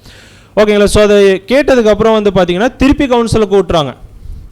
யாரெல்லாம் திருப்பி அங்கேருந்து யாரெல்லாம் வந்திருப்பா, 120 கிலோமீட்டர் ட்ராவல் பண்ணி வந்தாங்களா என்னன்னு தெரில. ஸோ அவங்க வந்திருப்பாங்க, பவுல் வந்திருப்பார், பெஸ்து, அக்ரிப்பா, பெர்னிஸ். ஸோ இவங்க எல்லாரையும் வச்சு திருப்பி ஒரு கவுன்சில் ஃபார்ம் பண்ணி, அப்படின்னா ஒரு கேஸை எடுத்தோன்னு என்ன பண்ணுறது இல்லை, எடுத்தோம் அடித்தோம் அப்படின்னு சொல்லலாம் என்ன பண்ணுறது இல்லை, பண்ணுறதே கிடையாது. என்ன பண்ணுறாங்க அப்படின்னு சொல்லிட்டு பார்த்தோன்னா அந்த ஒரு டைம் எடுத்துக்கிட்டு அதை எப்படி ப்ராப்பராக சால்வ் பண்ணலாம் அப்படின்னு சொல்லிட்டு பார்க்குறாங்க. திருப்பி அவங்கள்ட்ட போகிறாங்க. அவங்கள்ட்ட போனோன்னா திருப்பி பவுல் என்ன பண்ணுறாருங்க, திருப்பி எல்லாம் ஃபஸ்ட்லேருந்து சொல்கிறாரு. அவங்க சைட்லேருந்து திருப்பி எல்லாத்தையும் அவங்க என்ன பண்ணுறாங்கன்னா அங்கே சொல்கிறாங்க அப்படின்னு சொல்லிட்டு பார்க்குறோம். அதான் சொல்ல பவுல் ரொம்ப தெளிவாக என்ன பண்ணியிருக்கிறாராம், அவர் சைட்லேருந்து அந்த ஒரு வாதத்தை எடுத்து அங்கே வச்சார் அப்படின்னு சொல்லிட்டு நம்ம பார்க்குறோம். ரொம்ப தெளிவாக அங்கே என்ன பண்ணுறாராம், எடுத்து வச்சாராம். இதெல்லாம் சொல்லும் போது எதெல்லாம் சொல்லியிருக்கிறாருன்னா அவருடைய ஸ்டார்டிங் அப்படின்னு சொல்லும் போது இயேசு கிறிஸ்து தரிசனம் கொடுத்தாருல தமஸ்குக்கு போகும்போது, அதுலேருந்து சொல்கிறாராம். எப்படி இருக்கும் நினச்சி பாருங்கள், ஃபுல்லாக ஒரு அரண்மனையில் எல்லாம் பொருஜாதி ஜனங்கள், நான் இயேசு கிறிஸ்துவை பார்த்தேன், அங்கேருந்து சவுண்டு கேட்டுச்சு, இப்படிலாம் சொன்னால் எப்படி என்னன்னு சொல்லுவாங்க, என்னன்னு சொல்லுவாங்களோ அதான் சொல்லுவாங்க. என்ன சொல்கிறாங்க, பெஸ்து டென்ஷன் ஆயிடுறாரு, என்னப்பா நீ பைத்தியக்காரனை போல் என்ன பண்ணுற, பெதட்டிட்டு இருக்க அப்படின்னு சொல்லிட்டு என்ன பண்ணுறாரு. ஏன்னா அந்த மாதிரி ஒரு என்ன ரொம்ப டீட்டெயில்டாக என்ன பண்ணியிருக்கிறாருன்னா அங்கே எல்லா விஷயத்தையுமே அங்கே சொல்லியிருக்கிறார் அப்படின்னு சொல்லிட்டு பார்க்குறோம். இதை சொன்னோன்னே பெஸ்து டென்ஷன் ஆனோன்னே பவுல் என்ன பண்ணிடுறா, அக்ரிப்பாட்ட போய் கேட்குறாரு, உங்களுக்கு இதெல்லாம் விசுவாசம் இருக்குல்ல, பழைய ஏற்பாட்டில் என்ன எழுதி இருக்குன்னு உங்களுக்கு தெரியும்ல, அப்போ நீங்கள் இதெல்லாம் விசுவாசிக்கிறீங்களா அப்படின்னு சொன்னோன்னா அவர் என்ன ஆயிடுறாரு, அவர் டென்ஷன் ஆகிட்டு, ஏன்ப்பா என்னையாப்பா இந்த பிரச்சனையில் இழுத்து விட்ற, விட்ட நீ என்ன ஆக்கிடுவ, என்ன கிறிஸ்தவனை ஆக்கிடுவ போலியா அப்படின்னு சொல்லிட்டு அவர் பயந்துக்கிட்டு என்ன பண்ணுறாருன்னா அங்கேருந்து கிளம்பிடுறாரு அப்படின்னு சொல்லிட்டு பாருங்க. கடைசி வரைக்கும் இந்த கேஸ்க்கு என்ன கிடைக்கல, முடிவே கிடைக்கல அப்படின்னு சொல்லிட்டு பார்க்குறோம். ஆனால் வெளியே என்ன பேசிக்கிறாங்க அப்படின்னு சொல்லிட்டு பார்க்குறோம். அப்படின்னா அதுக்கு முன்னாடி இதை படிச்சிடலாம் பாருங்கள். அப்போஸ்தலர் 26ஆம் அதிகாரம் 27 மற்றும் 28ஆம் வசனம். அப்போஸ்தலர் 26ஆம் அதிகாரம் 27 மற்றும் 28. அகிரிப்பா ராஜாவே, தீர்க்கதரிசிகளை விசுவாசிக்கிறீர் என்று அறிவேன் என்றான். அப்பொழுது அகிரிப்பா பவுலை நோக்கி, நான் கிறிஸ்துவனாக இருக்கிறதுக்கு கொஞ்சம் குறிய நீ என்னை சம்மதிக்க பண்ணுகிறாய் என்றான். ஓகேங்களா, அப்படின்னா அந்த அளவுக்கு இவர் அங்கே என்ன பண்ணியிருக்கிறாருன்னா அங்கே பேசியிருக்கிறாரு, அவருடைய சைட்லேருந்து வாதத்தை அங்கே எடுத்து வச்சிருக்கிறாரு அப்படின்னு சொல்லிட்டு பார்க்குறோம். அதான் சொல்கிறாரு, கிறிஸ்தவனாக மாறி இருப்பேன் அப்படின்றாருல, அப்படின்னா அவர் அப்படியே டோட்டலாக ஒரு புது சிருஷ்டியாக மாறி இருப்பாருன்னா அப்படிலாம் கிடையாது. அவங்களுடைய அந்த தவறை என்ன பண்ணியிருக்கிறாரு பவுல், நீங்கள் மாம்ச பலவீனத்தில் இருக்கீங்க, இவ்வளோ பிரச்சனைகள் நீங்கள் பண்ணிகிட்ருக்கிறீங்க, ஆனால் நாங்கள் என்ன ஒரு தனியாக ஒரு ஓட்டத்துக்கு நாங்கள் ஓடிட்டுருக்கோம் அப்படின்ற அந்த ஒரு டிஃப்ரென்ஸை என்ன பண்ணியிருப்பாராம் கண்டிப்பாங்க விளக்கி சொல்லியிருப்பார். அதனால தான் சொல்ல விட்ட என்னையே நீ என்ன பண்ணியிருப்ப, ஒரு புது சிருஷ்டியாக ஞானஸ்தானம் எடுத்து உள்ளே வர அளவுக்கு நீ என்ன பண்ணியிருக்கிறன்னா அங்கே பேசுகிறப்பா. அது மட்டும் இல்லாமல் வேறு என்னெல்லாம் பவுல் பேசியிருக்கலாம் அப்படின்னா, தேவனுடைய நீதியை குறித்து என்ன பண்ணியிருப்பாராம், கண்டிப்பாக அங்கே நிறைய விஷயங்கள் அங்கே பேசியிருப்பார் அப்படின்னு சொல்லிட்டு இதெல்லாம் பேசி முடிச்சுட்டு வெளியே வராங்க. சீசருக்கு அப்ளை பண்ணாச்சு, அது ஒன்னோட முடிஞ்சிருது அந்த கேஸ். ஓகேங்களா, பவுல் என்ன பண்ணிடுறாரு, சீசருக்கு நான் முறையிடுறேன் அப்படின்றாரு. ஆனால் வெளியே வந்து அக்ரிப்பாவும் பெஸ்துவும் பேசிக்கிறாங்களாம். என்ன பேசிக்கிறாங்க அப்படின்னு சொல்லிட்டு பார்த்தோன்னா, இவர் மேலே எந்த தப்புமே இல்லைப்பா, அவர் என்ன பண்ணிட்டு இருக்கிறாரு, ரொம்ப இன்னசென்ட்டாக இருக்கிறாரு. அவர் பேசுகிறதெல்லாம் பார்க்கும்போது இவரை ஜெயிலில் போகிறதுக்கும் நம்மளுக்கு ரைட்ஸ் கிடையாது, ரோமன் லாஸ் ஒத்துக்காது. இவரை கொலை செய்கிறதுக்கும் ரோமன் லாஸ் என்ன பண்ணாது, அங்கே ஒத்துக்காது. ஸோ அதனால் இவரை விடுதலை தான் பண்ணணும். ஆனால் இவர் என்ன பண்ணிட்டாரு, ஆமாம், சீசருக்கு அவர் அப்ளை பண்ணதுனால நம்ம எதுவும் பண்ண முடியாது, அவர் பார்த்துக்கிட்டு விட்டுரு அப்படின்னு சொல்லிட்டு இவங்க என்ன பண்ணிடுறாங்க அப்படின்னா அங்கே வந்துடுறாங்க அப்படின்னு சொல்லிட்டு பார்க்குறோம். ஸோ இதுவுமே எதுக்கு இங்கே திருப்பி அந்த ஒரு விஷயத்தையே சொல்கிறார் அப்படின்னு சொல்லிட்டு பார்த்தோன்னா, நம்மள்ட்ட ஒரு பிரச்சனை வருது அப்படின்னு சொன்னால் அவங்க எத்தனை வாட்டி கேட்டுருப்பாங்க இந்த கேஸை திருப்பி. அங்கேருந்து இங்கே வரணும், சிசரியாலேருந்து ஜெருசலேம் வரணும், அவங்கேருந்து இங்கே வரணும், ராஜா கூப்பிட்றாங்க, அவங்கள கூப்பிட்றாங்க, எல்லாத்தையும் கூப்பிட்டு வச்சு என்ன பண்ணுறாங்க, ஒரு சின்ன கேஸுக்கு தப்பே பண்ணாதவரை வச்சு என்ன பண்ணிகிட்ருக்குறாங்க, இவ்வளோ நாள் அந்த பிரச்சனையை பண்ணிகிட்ருக்குறாங்களா. அதான் சொல்கிறேன், ஃபஸ்ட்டு ஒரு பிரச்சனை வந்தால் அந்த பிரச்சனை என்ன பண்ணுங்க, ஃபஸ்ட்டு கேளுங்க, காது கொடுத்து ரெண்டு சைடும் என்ன பண்ணணும், ஒருத்தர் சொன்னோன்னு ஒரு முடிவுக்கு வரவே கூடாது, ரெண்டு சைடும் கேட்கணும், அதோட பேக்ரவுண்ட் விசாரிக்கணும். ஏன்னா பேக்ரவுண்ட் மட்டும் அன்றைக்கி பெஸ்ட்டு விசாரிக்காமல் இருந்தால் உடனே பவுல் அங்கே அனுப்பிச்சிருப்பாரு, அங்கேயே என்ன பண்ணியிருப்பாங்க, சாவடிச்சிருப்பாங்க. புரியுதுங்களா? அப்படின்னா ஒரு கேஸ் வருது அப்படின்னு சொல்லும் போது இவ்வளோ பேக்ரவுண்ட் வேலைகள் அங்கே என்ன பண்ண வேண்டியதாக இருக்குது அப்படின்னா அங்கே நம்ம செய்ய வேண்டியதாக இருக்குது அப்படின்னு சொல்லிட்டு நம்ம பார்க்குறோம். அப்படி நம்ம செய்யாமல் டக்குன்னு ஏதாவது ஒரு முடிவு எடுத்துட்டோன்னா, ஒரு எக்ஸாம்பிள் யாராவது ஒருத்தர் ஃபோன் பண்ணி ஏதாவது ஒன்று சொல்கிறாங்கன்னு வச்சுக்கோங்க, அவர் அப்படி தாங்க அப்படின்னு நம்ம சொல்லிட்டாவே என்ன ஆகிடும், ஒரு டிசிஷன் எடுத்துடுறோம்ல, அந்த ஒரு பிரதர் மேலேயோ ஒரு சிஸ்டர் மேலேயோ அப்படி எடுத்துட்டோம் அப்படின்னா, நீதிமொழிகள் 18ஆம் அதிகாரம் 13ஆம் வசனம், நீதிமொழிகள் 18ஆம் அதிகாரம் 13ஆம் வசனம், காரியத்தை கேட்கும் முன் உத்தரம் சொல்லுகிறவனுக்கு அது புத்தியினமும் வெட்கமுமா இருக்கும். அப்படி நம்ம அதை ஃபுல்லாக தீர விசாரிக்காம அதுக்கு நம்ம ஏதாவது பதில் சொல்லிடுறோம், இல்லை ஒரு ஜட்ஜ்மெண்ட் கொடுத்துட்றோம் அப்படின்னா நம்ம யாருன்ட்டாரு, நம்ம எல்லாருமே பண்ணியிருப்போம், கரெக்டுங்களா? அப்படின்னா டக்குன்னு சில வாட்டி நம்ம எதாவது டிசிஷன்ஸ் எடுத்துடுறோம் அப்படின்னா ரொம்ப கேர்ஃபுல்லாக என்ன பண்ணணுங்க, அங்கே இருக்கணும் அப்படின்னு சொல்லிட்டு நம்ம பார்க்குறோம். வாசிக்கலாம் பாருங்க, அப்போஸ்தலர் 25ஆம் அதிகாரம் 27ஆம் வசனம். அப்போஸ்தலர் 25ஆம் அதிகாரம் 27ஆம் வசனம், இவனை விசாரித்து கேட்ட பின்பு எழுதத்தக்க விசேஷம் ஏதாகிலும் எனக்கு விளங்கும்படி இவனை உங்களுக்கு முன்பாகவும் விசேஷமாய் அகிரிப்பா ராஜாவே உமக்கு முன்பாகவும் கொண்டு வந்தேன் என்றார். ஓகேங்களா? அப்படின்னா இந்த அளவுக்கு அவங்க டீப்பாக அவங்க பண்ணியிருக்கிறாங்க அப்படின்னும் போது நம்மளுமே என்ன பண்ணணும் அப்படின்னு சொல்லிட்டு பார்த்தோன்னா அந்த ஒரு விஷயங்கள் எல்லாத்தையுமே அங்கே பண்ணணும் அப்படின்றது தான் அங்கே என்ன பண்ணுறாருன்னா அங்கே சொல்கிறார். ஓகேங்களா? ஸோ இந்த ஒரு கேஸை முடிச்சுட்டு அதே பழைய ஏற்பாட்டில் அப்படின்னா ஒரு கேஸ் வந்துச்சுன்னா அது எப்படிலாம் பொறுமையாக பார்க்கணும் அப்படின்றது எல்லாத்தையுமே இந்த ஒரு சம்பவத்தை வச்சு சொல்லிடுறாரு. சொல்லிட்டு பிரதர் இன்னொரு ஒரு எக்ஸாம்பிளுமே கோட் பண்ணுறார். என்ன ஒரு எக்ஸாம்பிள், அதே பழைய ஏற்பாட்டிலேருந்து என்ன பண்ணுறாருன்னா கோட் பண்ணுறார். யாரை குறித்து பேசுகிறார் அப்படின்னு சொல்லிட்டு பார்த்தோன்னா, ஆமாம், யோபு குறித்து என்ன பண்ணுறாரு அப்படின்னா, யோபு குறித்து என்ன பண்ணுறாரு அப்படின்னு சொல்லிட்டு பார்த்தோன்னா அங்கே பேசுகிறாரு. நம்மளுக்கு யோபு கதை நல்லா தெரியும், ஸோ அதுக்குள்ளே நம்ம போக வேணாம். ஸோ அவர் அப்படி ஒரு நிலைமையில் இருக்கும் போது 3 ஃப்ரெண்ட்ஸ் என்ன பண்ணாங்க, வந்தாங்க, வந்து என்ன பண்ணாங்க, அவர் ஃபுல்லாக என்ன பண்ணிட்டாங்க, கிரிட்டிசைஸ் பண்ணி டோட்டலாக அவர் வந்து அது வரைக்கும் என்ன பண்ணிட்டு இருந்தார், பொறுமையாக. நம்மலாம் எடுத்தோன்னே என்ன பண்ண மாட்டோம், அவரெல்லாம் ரொம்ப பொறுமையாக என்ன பண்ணார் அப்படின்னு சொல்லிட்டு பார்த்தோன்னா நல்லா உட்காந்து அவங்க 3 பேருமே சொல்கிறத நல்லா கேட்டுகிட்டே இருந்தார் அப்படின்னு சொல்லிட்டு பார்க்குறோம். ஒரு நேரத்தில் தான் அவருக்கு என்ன ஆகிடும் அப்படின்னு சொல்லிட்டு பார்த்தோன்னா ஒரு டென்ஷன் ஆகிடுவார். டென்ஷன் ஆகிட்டு என்ன சொல்லிவிடுவார்னா, நான் மீறுதல் இல்லாத சுத்தன், நான் குற்றமற்றவன், என்னில் அக்கிரமம் இல்லை, அப்படிலாம் என்ன பண்ணுவாருங்க, பேச ஆரம்பிப்பார்ல. அது வரைக்கும் என்ன பண்ணியிருக்கிறாருன்னா அவர் ரொம்ப பொறுமையாக அங்கே இருந்தார் அப்படின்னு சொல்லிட்டு என்ன பண்ணுறோன்னா அங்கே பார்க்குறோம் அப்படின்னு சொல்லிட்டு பார்க்குறோம். ஓகேங்களா? இவங்க 2 பேரையும் பேசுகிறத ஒருத்தர் கேட்டுட்டு இருந்தார். அவர் யாருங்க? தேவன் இல்லை, தேவன் கேட்டு தான் இருந்திருப்பார். எலிஹூ என்ன பண்ணாருங்க, ஓகேங்களா, அவர் வந்து அங்கே கேட்டுட்டு இருந்தார் அப்படின்னு சொல்லிட்டு பார்க்குறோம். எலியூ யாராக இருக்கலாம்னு சொல்லிட்டு கூட பிரதர் சொல்கிறாங்கன்னா ஆபிரகாமோடைய ஒரு தூரத்து சொந்தமாக கூட இருக்கலாம் அப்படின்லாம் கூட பிரதர் சொல்கிறாரு. ஆதியாகமம் 22ஆம் அதிகாரத்தில் கூட கோட் பண்ணுறாரு. ஓகேங்களா? ஸோ இப்போ இவர் என்ன பண்ணியிருக்கிறார் அப்படின்னு சொல்லிட்டு பார்த்தோன்னா, இந்த 2 சைடு பேசுனாங்கல்ல, ஒரு பிரச்சனை வந்துருச்சு. யோபு பேசுனதையும் இந்த 3 ஃப்ரெண்ட்ஸ் பேசுனதையுமே இந்த எலிஹூ என்ன பண்ணியிருக்கிறாருங்க, ஃபுல்லாக கேட்டிருக்கிறாரு.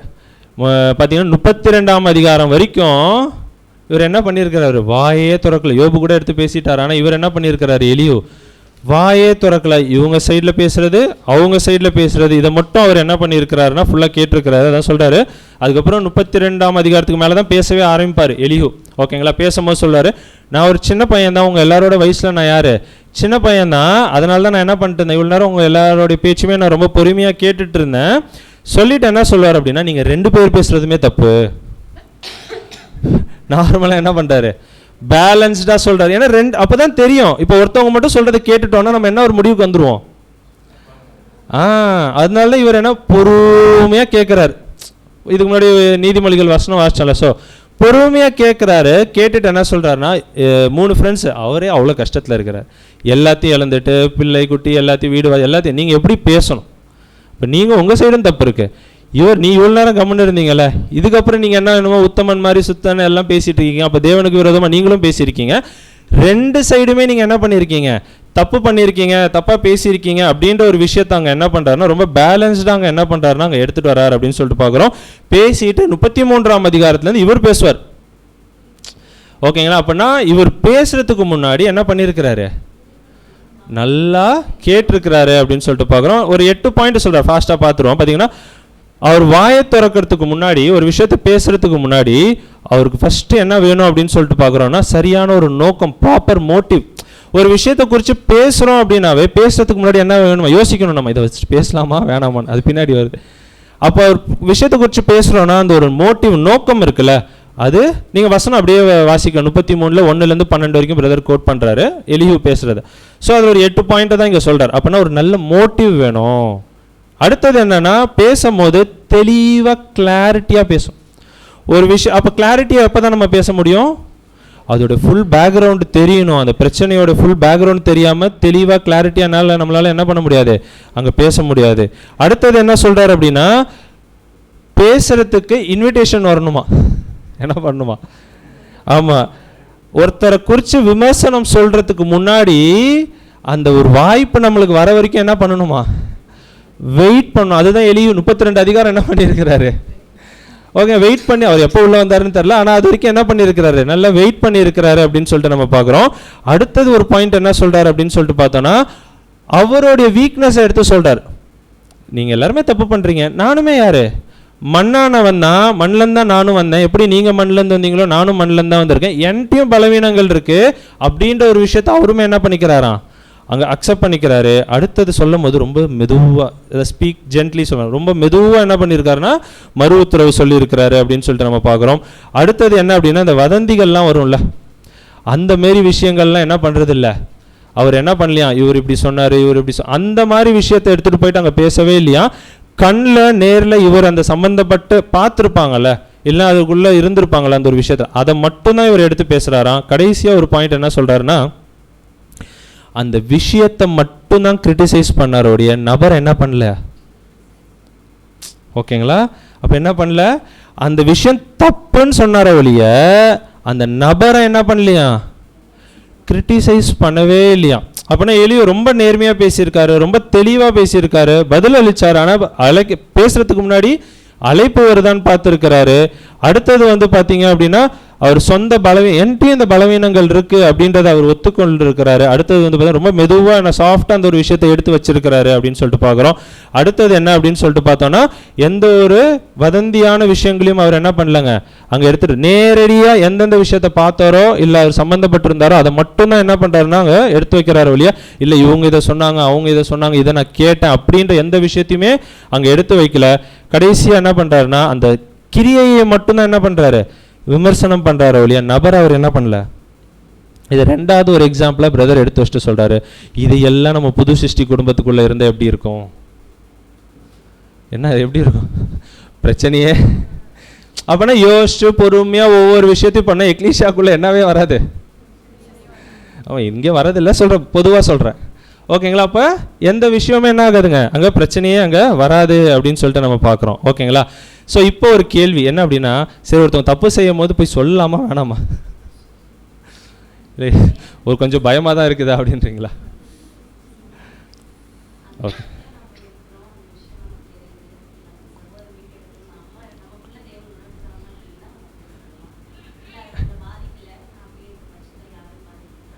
Correct sister. ஸோ அதான் சொல்கிறாரு பிரதரு, எல்லா விசுவாசம் உள்ள கிறிஸ்தவர்கள் அப்படின்னா நம்ம புது சிருஷ்டிகளை சொல்கிறாரு, எல்லாருக்குமே என்ன ஒரு ரெஸ்பான்சிபிலிட்டி இருக்குது அப்படின்னா, இதெல்லாம் இவ்வளோ நேரம் கேட்டுட்டு என்ன பண்ணிட வேணாம், ஐயோ வாயே திறக்காமல் என்ன பண்ணிக்கலாம், அப்படியே சைலண்ட்டாக வந்துட்டு அப்படி கிடையாது. அதுக்காக நம்ம இல்லை, நம்ம என்ன பண்ணணும் அப்படின்னா எல்லாருக்குமே ரெஸ்பான்சிபிலிட்டி இருக்குது. ஒருத்தர் தப்பு பண்ணுறாங்க அப்படின்னா அவங்கள கரெக்ட் பண்ணுறதுக்கு என்ன பண்ணணும், முயற்சிகள் எடுக்கணும். அதான் சொல்கிறார் ரெஸ்பான்சிபிலிட்டி ரிபுக் அப்படின்னா, அவங்க ஏதாவது தப்பு பண்ணுறாங்க கண்டனம் பண்ணுங்க.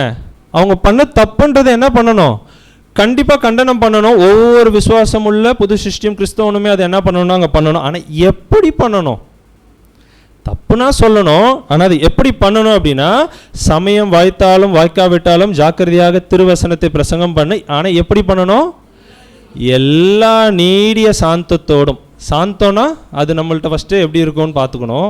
அடுத்தது நீடிய சாந்தத்தோடு அங்கே என்ன பண்ணணும்னா உபதேசம் பண்ணி கண்டனம் பண்ணுன்னு தான் சொல்கிற. தப்புனா தப்புன்னு சொல்லுங்கப்பா, ஆனால் எப்படி சொல்லுங்க, நீடிய சாந்தத்தோடு கடிந்து கொண்டு புத்தி சொல்லணும். இன்னொரு வசனம் கூட பிரதர் அங்கே கொடுக்குறாரு, என்னன்னா அன்புடன் சத்தியத்தை கை கொண்டு. அப்படின்னா சத்தியத்தை சொல்லுங்க, அது தப்புனா தப்புன்றதை நீங்கள் என்ன பண்ணுங்க, ரீப்ரின்ஸ் எடுத்து வைக்கலாம், பைபிள் வசனங்கள் என்ன வேணா பண்ணலாம். ஆனால் எப்படி சொல்லணும், அன்பாக நம்ம சொல்லும் போது அவங்க என்ன பண்ணிக்குவாங்க, அதை கேட்டுக்குவாங்க அப்படின்னு சொல்லிட்டு நம்ம பார்க்குறோம். ஓகேங்களா? ஸோ அதனால தான் இங்கே சொல்லி தான் முடிக்கிறாரு. ஸோ இது எல்லாமே நம்ம பண்ணணும்னா அதோட விளைவே, அது ஒரு ரிசல்ட்டே எப்படி இருக்கும் அப்படின்னு சொல்லிட்டு பார்த்தீங்கன்னா வேறு லெவலில் இருக்கும். ஆனால் அதை விட்டுட்டு நம்ம வந்து நார்மலாக எப்பயும் போல் சும்மா வந்து ஏதாவது வதந்திங்களை பரப்பிக்கிட்டு இல்லைனா ஒரு பிரச்சனையை சும்மா நம்ம நார்மலாக டீல் பண்ணிகிட்டு இருந்தோம் அப்படின்னா சின்ன பிரச்சனை கூட என்ன ஆகிடும், ஒரு பெரிய பிரச்சனையாக அங்கே போய் முடியும் அப்படின்றதையுமே என்ன பண்ணுறாருன்னா சொல்கிறாரு. அது சொல்லிட்டு தான் சொல்கிறாரு, ரோமன்ஸே, புறஜாதிகளே, தேவனை அறியாத ஜனங்களே, அதை நீதியை கையாளணும்னு பெஸ்து போல் சில பேர் என்ன பண்ணியிருக்கிறாங்க, அங்கே இருந்திருக்கிறாங்க. அவ்வளோ ஜாக்கிரதையாக அவங்க பண்ணுறாங்க அப்படின்னு சொல்லும் போது நம்ம எப்படி இருக்கணும், திருப்பி அந்த ஆதார வசனத்துக்கு ஒத்துருச்சா, அந்த ஓமைக்குள்ளே நம்ம போல, அந்த கான்டெக்ஸ்டே வேறு. ஆனால் என்ன அப்படின்னு சொல்லிட்டு பார்த்தோன்னா புறஜாதி ஜனங்களே இப்படி இருக்கிறாங்க அப்படின்னு சொல்லும் போது, இனி மன்னா கூட அப்படி தான் இருந்தது. கரெக்டுங்களா? அப்போ புறஜாதி ஜனங்களே அப்படி இருக்கிறாங்க அப்படின்னு சொல்லும் போது நம்ம புது சிருஷ்டிகள் அப்படின்னு சொல்லும் போது அப்போ எந்த அளவுக்கு நம்ம அங்கே இருக்கணும் அப்படின்னு சொல்லிட்டு கடைசியாக ஒரு பாயிண்ட் சொல்கிறார். என்னென்னா, அப்போ புறஜாதி ஜனங்கள்ட்டெல்லாம் நம்ம கற்றுக்கணுமா? நம்ம யார்? தேவனுடைய பிள்ளைகள், சத்தியம் தெரியும், டாக்டரின்ஸ் தெரியும், எல்லாமே தெரியும் அப்படின்னு சொல்லும் போது அவங்கள்ட்ட இருந்தெல்லாம் நான் கற்றுக்கணுமா? ஆமாம், அதுக்கு என்ன வேணும் அப்படின்னா தாழ்மை நம்மள்கிட்ட வேணும். கரெக்டுங்களா? நம்மளோட உலகத்திலே என்ன பண்ணுவாங்க, நல்ல கேரக்டர்ஸ் உள்ளவங்களாம் இருப்பாங்க. கரெக்டுங்களா? அப்போ அவங்கள்ட்ட இருந்து கூட தேவன் நம்மளுக்கு என்ன பண்ணுவார் அப்படின்னு சொல்லிட்டு பார்த்தோன்னா சில விஷயங்களை நம்மளுக்காக அங்கே கற்றுக் கொடுப்பார். அப்படி கற்றுக் கொடுக்கும்போது நம்ம என்ன பண்ணணும் அப்படின்னு சொல்லிட்டு பார்த்தோன்னா ரொம்ப ஹம்பிளாக என்ன பண்ணணுமா, எனக்கு எல்லாம் தெரியும் அப்படின்ற அந்த ஒரு மனப்பான்மையோடு இல்லாமல், கரெக்டு தான் நம்மளுக்கு எல்லாமே தெரியும். கரெக்டுங்களா? அதுவும் 7ஆம் கால சபையில் நம்மளுக்கு தெரியாத விஷயங்களே கிடையாது. அப்படின்னு இருக்கும்போது புறஜாதி ஜனங்களை வச்சு கூட நம்மளுக்கு என்ன பண்ணுவார் அப்படின்னு சொல்லிட்டு பார்த்தோன்னா அங்கே கற்றுக் கொடுப்பார் அப்படின்னு சொல்லிட்டு பார்க்குறோம். இன்றைக்கி ஆக்சுவலாக பார்த்தா திடீர்னு மன்னா கூட அப்படி தான் மேட்ச் ஆச்சு. கரெக்டுங்களா? புறஜாதி ஜனங்கள் நம்மளுடைய நல்கிரியைகளை பார்த்து என்ன பண்ணணும், ஆமாம், அந்த அளவுக்கு நம்மளுடைய கிரியைகள் அங்கே இருக்கணும் அப்படின்னு சொல்லிட்டு பார்க்குறோம். இது மட்டுமாய் கேட்ட சத்தியத்தின்படி நம்ம அனைவருமே வாழ தேவன் தாமே ஆசீர்வதித்து வழிநடத்துவாராக. இது மட்டுமாய் பொறுமையாக கேட்ட சபையார் கூட கிறிஸ்துவுக்குள்ளான அன்பின் வாழ்த்துக்களை எடுத்துக்கொண்டு தேங்க்யூ.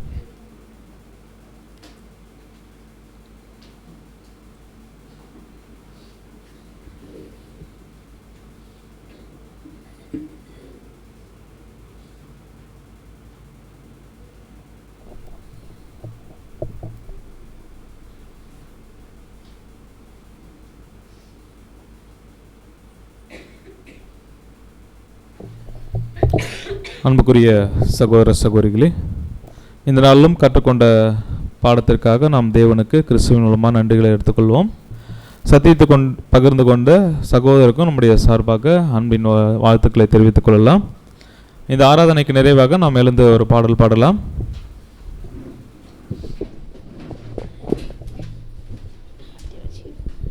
பாடலின் 69 துதித்து பாடிட பாத்திரமே என்ற பாடலை நாம் எல்லோரும் சேர்ந்து பாடலாம்.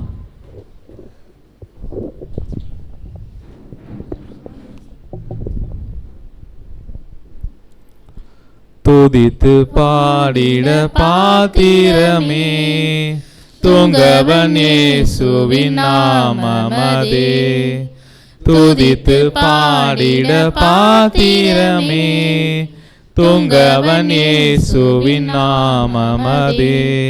துதிகளின் மத்தியில் வாசம் செய்யும் தூயனை நேயமாய் ஸ்தோத்தரிப்போமே.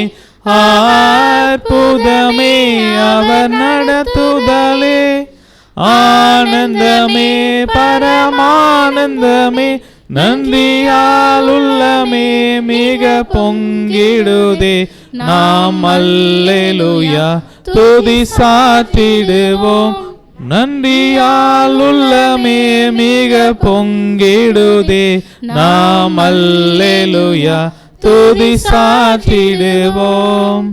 கடந்த நாட்களில் கண்மணி போல் கருத்துடன் நம்மை காத்தாரே. கடந்த நாட்களில் கண்மணி போல் கருத்துடன் நம்மை காத்தாரே. கர்த்தரையே நம்பி ஜீவித்திட கிருபையும் ஈந்ததால் ஸ்தோத்தரிப்போமே. அற்புதமே அவர் நடத்துதலே, ஆனந்தமே பரமானந்தமே, நன்றியால் உள்ளமே மிக பொங்கிடுதே. நாம் அல்லேலூயா துதி சாற்றிடுவோம், நன்றியால் உள்ளமே மிக பொங்கிடுதே. நாம் அல்லேலூயா துதி சாற்றிடுவோம்.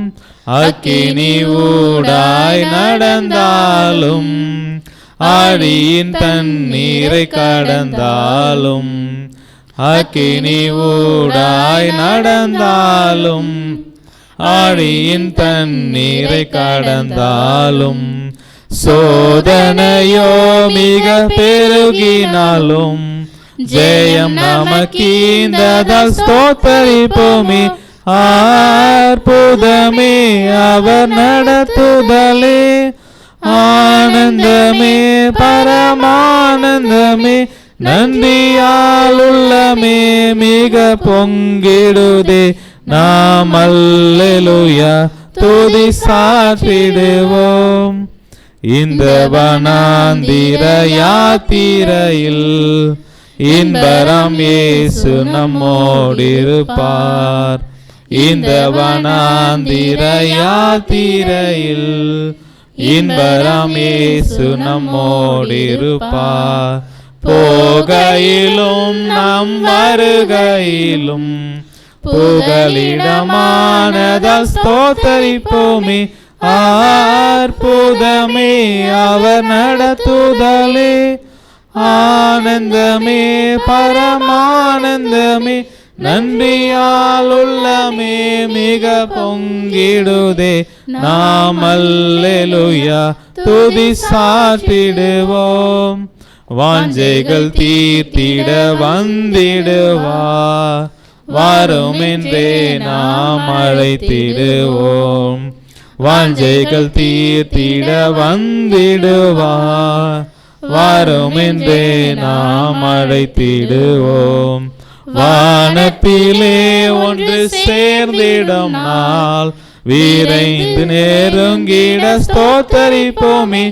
அற்புதமே அவர் நடத்துதலே, ஆனந்தமே பரமானந்தமே, நன்றியால் உள்ளமே மிக பொங்கிடுதே. நாம் அல்லேலூயா துதி சாற்றிடுவோம். இந்த ஆராதனைக்கு நிறைவாக நம்முடைய சகோதரர் சிவபாலன் அவர்கள் வந்து ஜெபம் செய்வார்.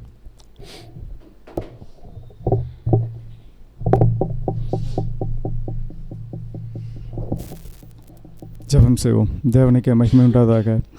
அன்றும் பரலோக பிதாவை, இந்த வேளையிலும் குமாரனாக இயேசு கிறிஸ்து மூலமாக ஜெபங்களை ஏறெடுக்கிறோம். அப்பா, தேவனை ஜெபிப்பதற்கும் ஜெபங்களும் ஒன்றை செய்வதற்கும் எங்களை தகுதிப்படுத்த வேண்டுமா ஜெபிக்கிறோம். ஆண்டவரே, தேவனை இந்த நாளுக்காக நன்றி செலுத்துகிறோம். அப்பா, ஆண்டவரை, உலகத்தில் உள்ள அநேகரிலும் ஆண்டவரை சிறு கூட்டமாக எங்களை அழைத்து உங்கள் சத்தியத்தை போதித்து கொண்டிருக்க உமது கிருபைக்காக நன்றி செலுத்துகிறோம். ஆண்டவரே, சத்தியத்தை ஆண்டவரை போதித்து தொழுதுகிற ஒவ்வொரு சகோதரிகளையும் ஆண்டவரை ஆசீர்வதித்து இன்னும் மேலும் மேலும் சத்தியத்தில் அவர்கள் வளர்ந்து ஆண்டவரே அநேகருக்கு பிரயோஜனமுடையபடியாக ஆண்டவர் வேத வசனங்களை கிருபை சொல்லிக் கொடுக்க தேவன் தாமே அவர்களை ஆசீர்வித்து வழிநடத்த வேண்டும் ஜெபிக்கிறோம் ஆண்டவரே.